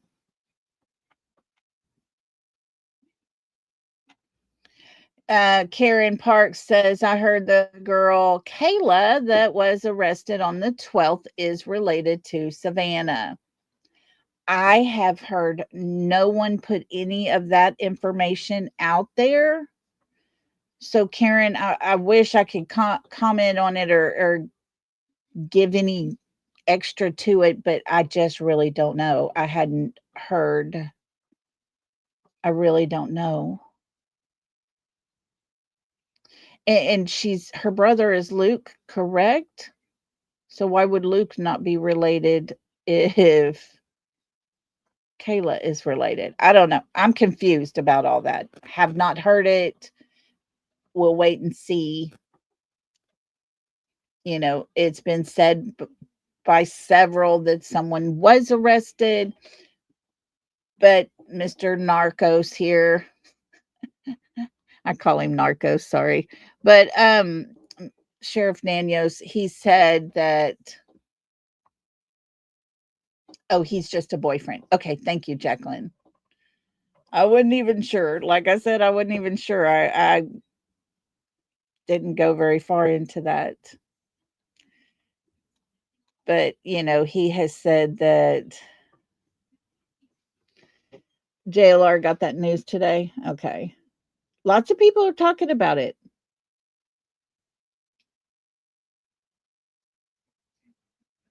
Luke is the man on the porch. Karen, yes, said through Aunt Penny, and Luke is the man on the porch.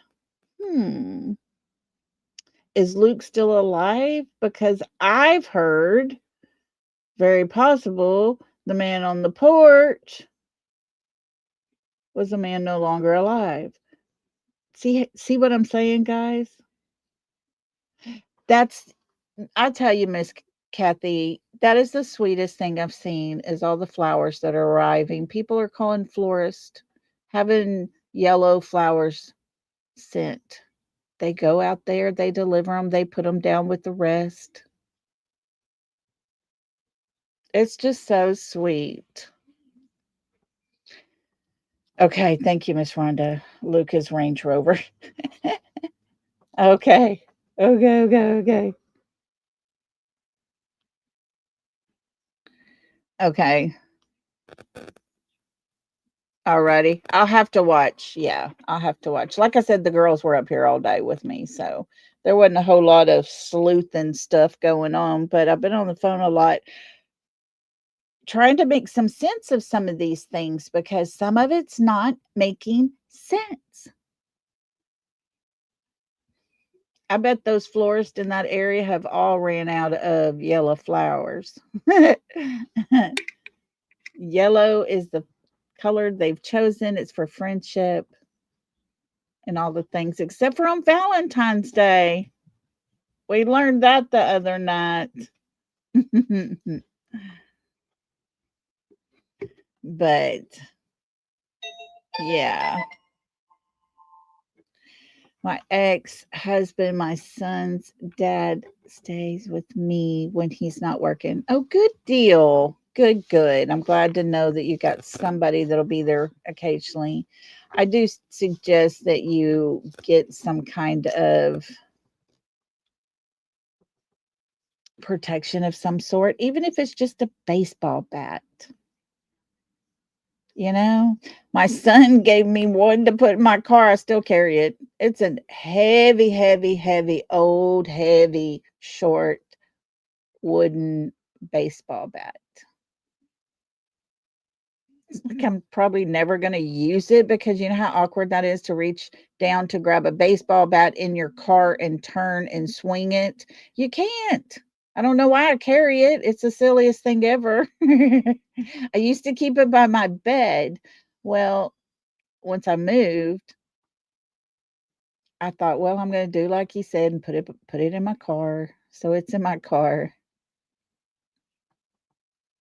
But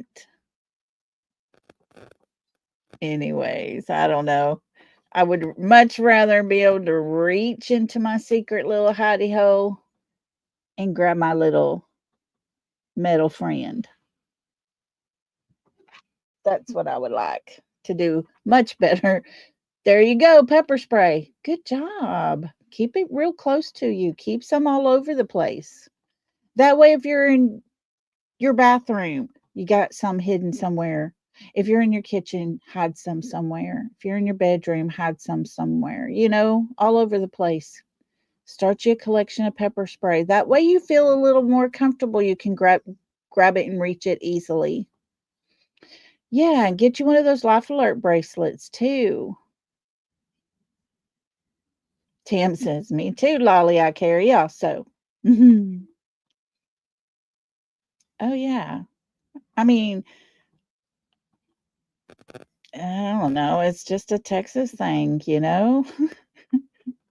I say it's a Texas thing, but I grew up with them. My grandkids are growing up around them.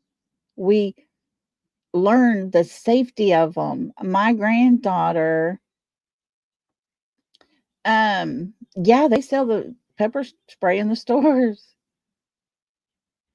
My granddaughters, when they were little, Their daddy taught them how to get out of a head restraint. He was a police officer. He saw these bad things happen all the time. He saw children that were no longer around because somebody came up behind them. And my granddaughter, I dare you to go up behind one of them. I dare you. Because my money's on them girls. They may be girls. They may not be grown women. Rhonda, I might have double barrel. Yeah, exactly. Right, Miss Rhonda. Yeah. But my granddaughters can get out of a headlock like you ain't never seen, and before you could ever blink your eyes, you would be on the ground. He has trained them because of what he saw. I hated it. I hated seeing it. I talked to the other grandma the other day and she was like, when he was doing all that, and I was like, oh, I know, I hated it. I chewed him out daily and he'd tell me all the time, Mama, my girls are not going to be taken away because they weren't prepared. And I just was like, but they're so little. He says, that's the ones they take, Mama. I mean, he saw it, he dealt with it, he was not going to allow that to happen. His girls were going to have a fighting chance. My 12-year-old granddaughter went deer hunting this year. In 3 days, she got a deer each day, one single shot straight through the heart from a deer stand.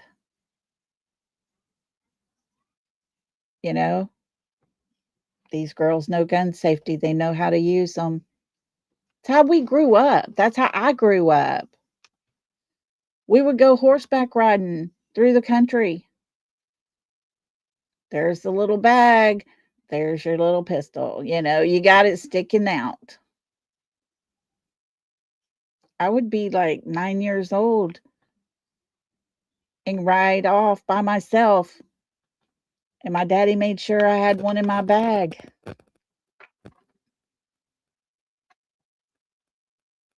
So whether it's pepper spray, a bat, whether it is something, a knife, doesn't matter what you got.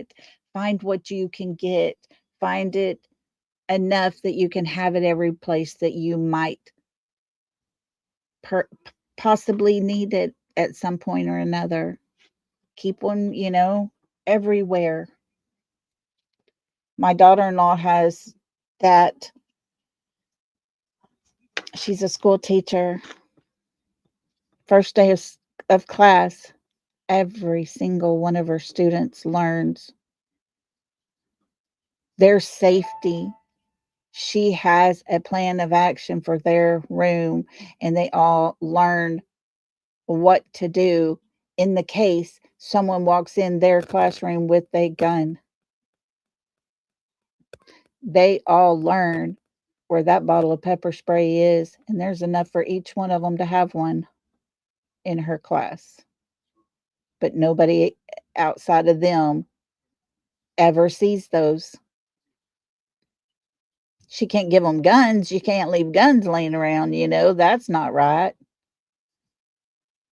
But those kids can use that pepper spray.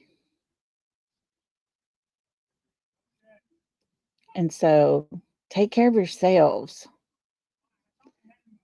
Miss Nancy, 84 years old, didn't expect to be asleep and to wake up to a man in a mask, I'm sure. However, she woke up to see that.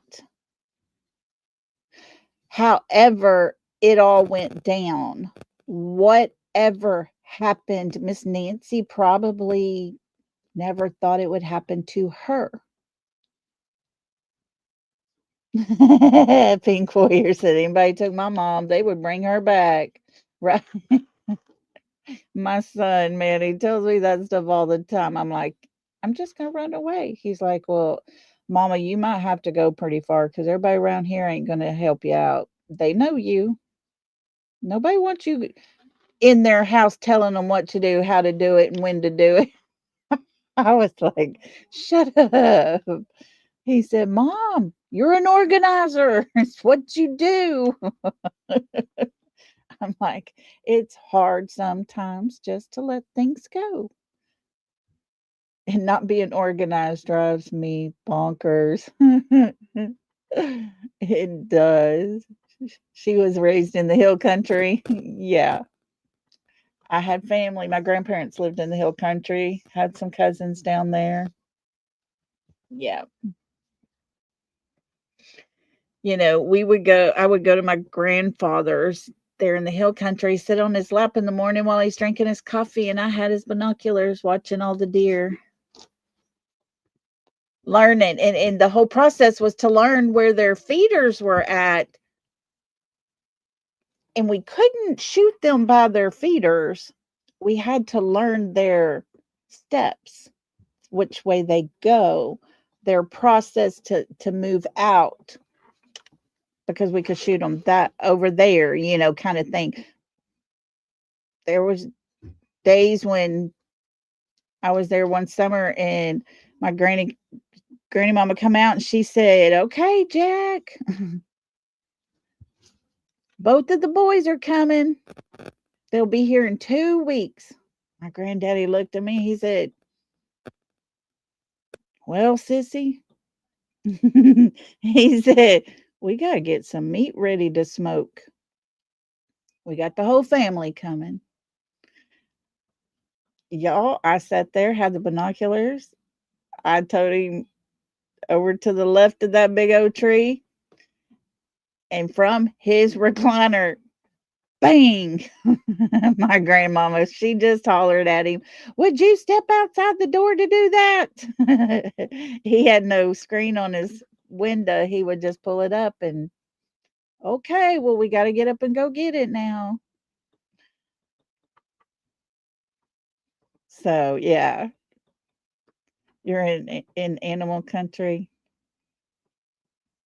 My son will put the deer feeder out way at the far back of his property here, and you can drink your coffee on the porch and watch the deers come from all over the place. They come to feed. Country living is good. It's simple sometimes, but it's the simple things that bring pleasure. Miss Nancy looked like she had a very quiet life.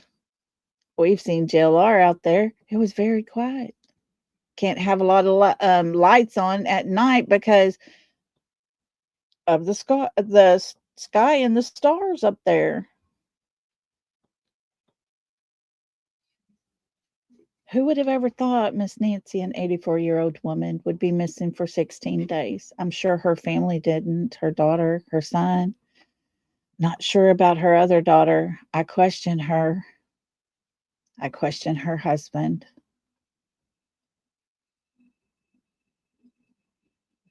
If what we are hearing is true and they needed money, they lived a lifestyle that was way higher than them, and mother was always there, and she said, enough. Enough.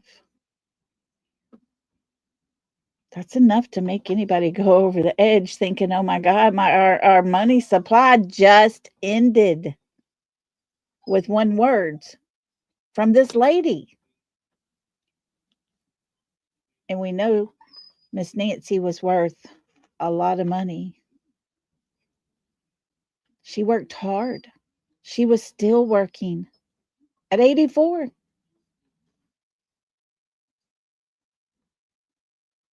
And they weren't doing so well over there at her daughter's house without her mother's help.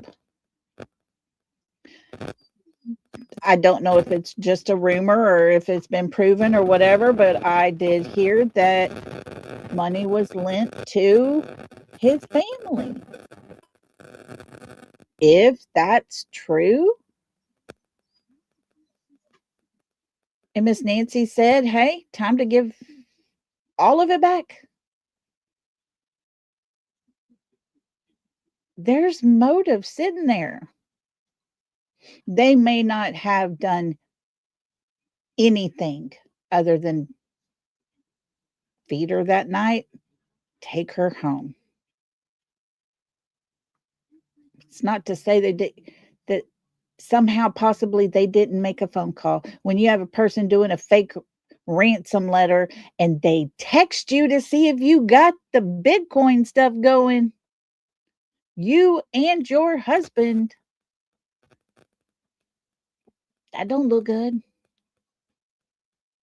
And the other ransom letter comes in mentioning Bitcoins as well. I think it was the guy off TMZ was saying today, the letter made a reference to going international.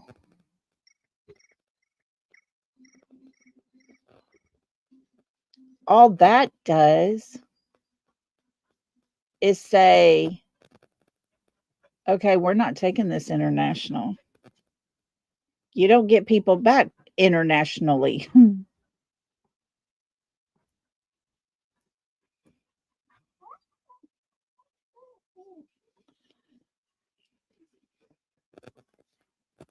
And so, we don't know, guys. Like I said, all of these things that I've talked about, mentioned, I've never seen anything to prove it. But the big questions are sitting right in front of us. If we want to do justice and do it the right way, we have to ask all these questions. We have to be able to think outside the box because, guys, just like a while ago, I'm reading it to you. I didn't get it. A friend of mine had to point it out to me. Tam finally got it. When I said at 2:28 a.m., Pacemaker app shows disconnected from phone.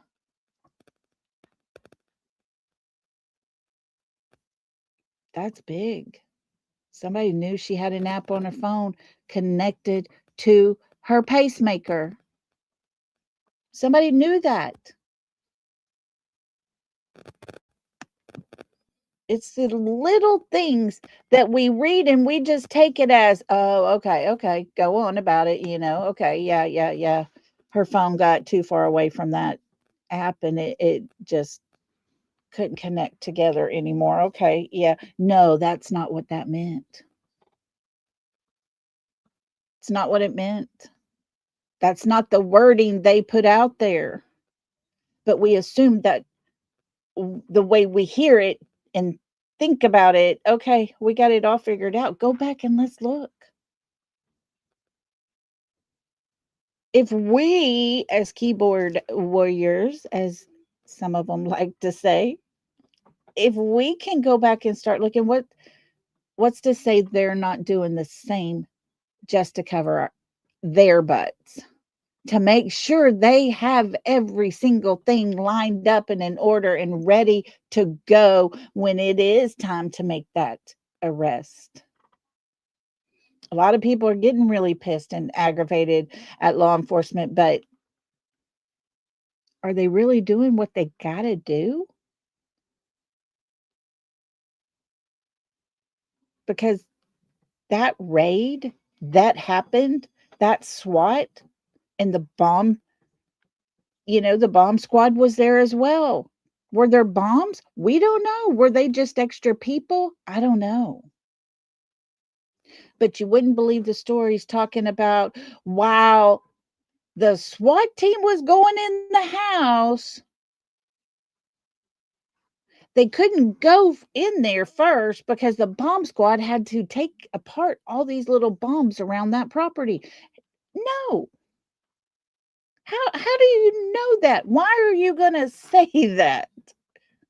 I mean, we got questions, but that's going overboard, don't you think?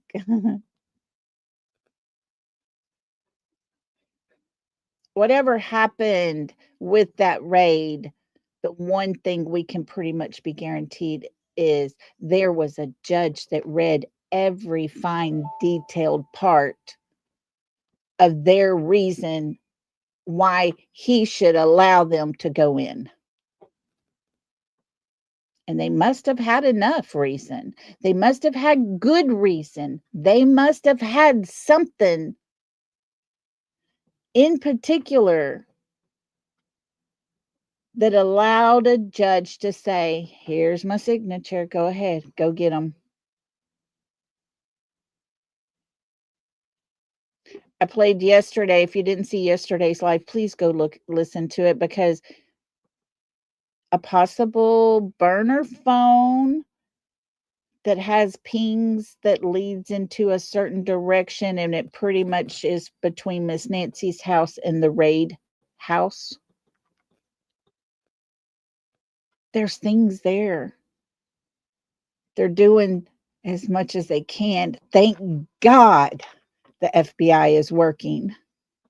Thank God the FBI is there making big things happen. And when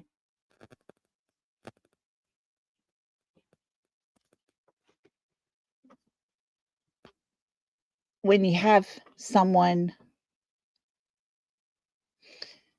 that is an expert in their field of what they do and was able to get into an agency such as the FBI, they got reasons for doing things the way they do. We got to be patient. We got to wait it out. It's been 16 days. I get it. There's been a lot of botched up mess. I get that. Just because Narcos over there is telling us, no, no, no, no, no, y'all don't be mean to that poor little old family over there, doesn't mean the FBI is not looking into them. Maybe they already have. Maybe they found a connection. Maybe they decided, hey, we got to get everybody off of them and just make it look like, we're backing up off of the family so that we can really go in with a sneak attack. Maybe they look like they're bolting any day now, and we can't have that. Let's pull back off on that pressure. We don't know. We don't know what's going on. Celia said the Texas Rangers would have found her by now. We don't know, but so Celia, I don't know what they have, what they don't have. I really can't say. Hang on just a minute. Let me check on something real quick.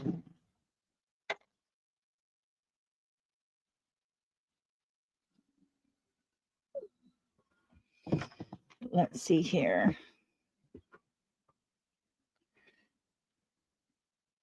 We got to always remember that the most important thing is, where's Miss Nancy? We want to rest. We want things to go. Okay. We want things to happen. We want people to pay. But where's Miss Nancy? Guys, I just got this sent to me. There has been no match at the FBI lab, so whoever's DNA they have is not a bad guy. He hasn't done anything and been in trouble. He or she. Well, we just heard Nancy Grace a while ago say if there's no hit at CODIS with the FBI, they go on to that familiar match, that genealogical connection. And as Michelle reminded us, the BKK killer, BKK, the BK killer guy, they used his daughter's DNA to make a match. It can be done. Don't give up hope. So we just got to hang in there. We got to be strong. I'm going to do my best to avoid the idiots and ignore it. But guys, it does get down. When your channel is affected, it really does. I'm just grateful for each and every one of you. It's nice to know you have people that care. and y'all are my people. So I thank you all for being here tonight with me. I really do. Thank you all for believing in me and what I say and how I put things out there, and you understand I'm not doing anything. Are you hungry, Lolly Burger King? I'm hungry. I'm just hungry. But I'm never going to put anything out to hurt anything intentionally. Oh, Tim, thank you. Thank you for getting it a while ago. I was trying to get it to where somebody could think about it and hear the words for themselves. So thank you for that. So, anyways, we'll be back again tomorrow. Not sure where TJ is. Yesterday TJ didn't realize I was going live and was out doing fence posts. She may be doing the same thing tonight. Who knows about old TJ? But I can't expect all my mods to be here every single time. I just can't. So, anyways, y'all have a super good night. Be careful out on the streets. There are some locos out there, some super crazy wackadoodles. Steer clear. Be safe. Enjoy the night, whether you're on YouTube or not. Y'all just have a good night, okay? We'll see y'all all tomorrow. Love and hugs, everybody. Good night.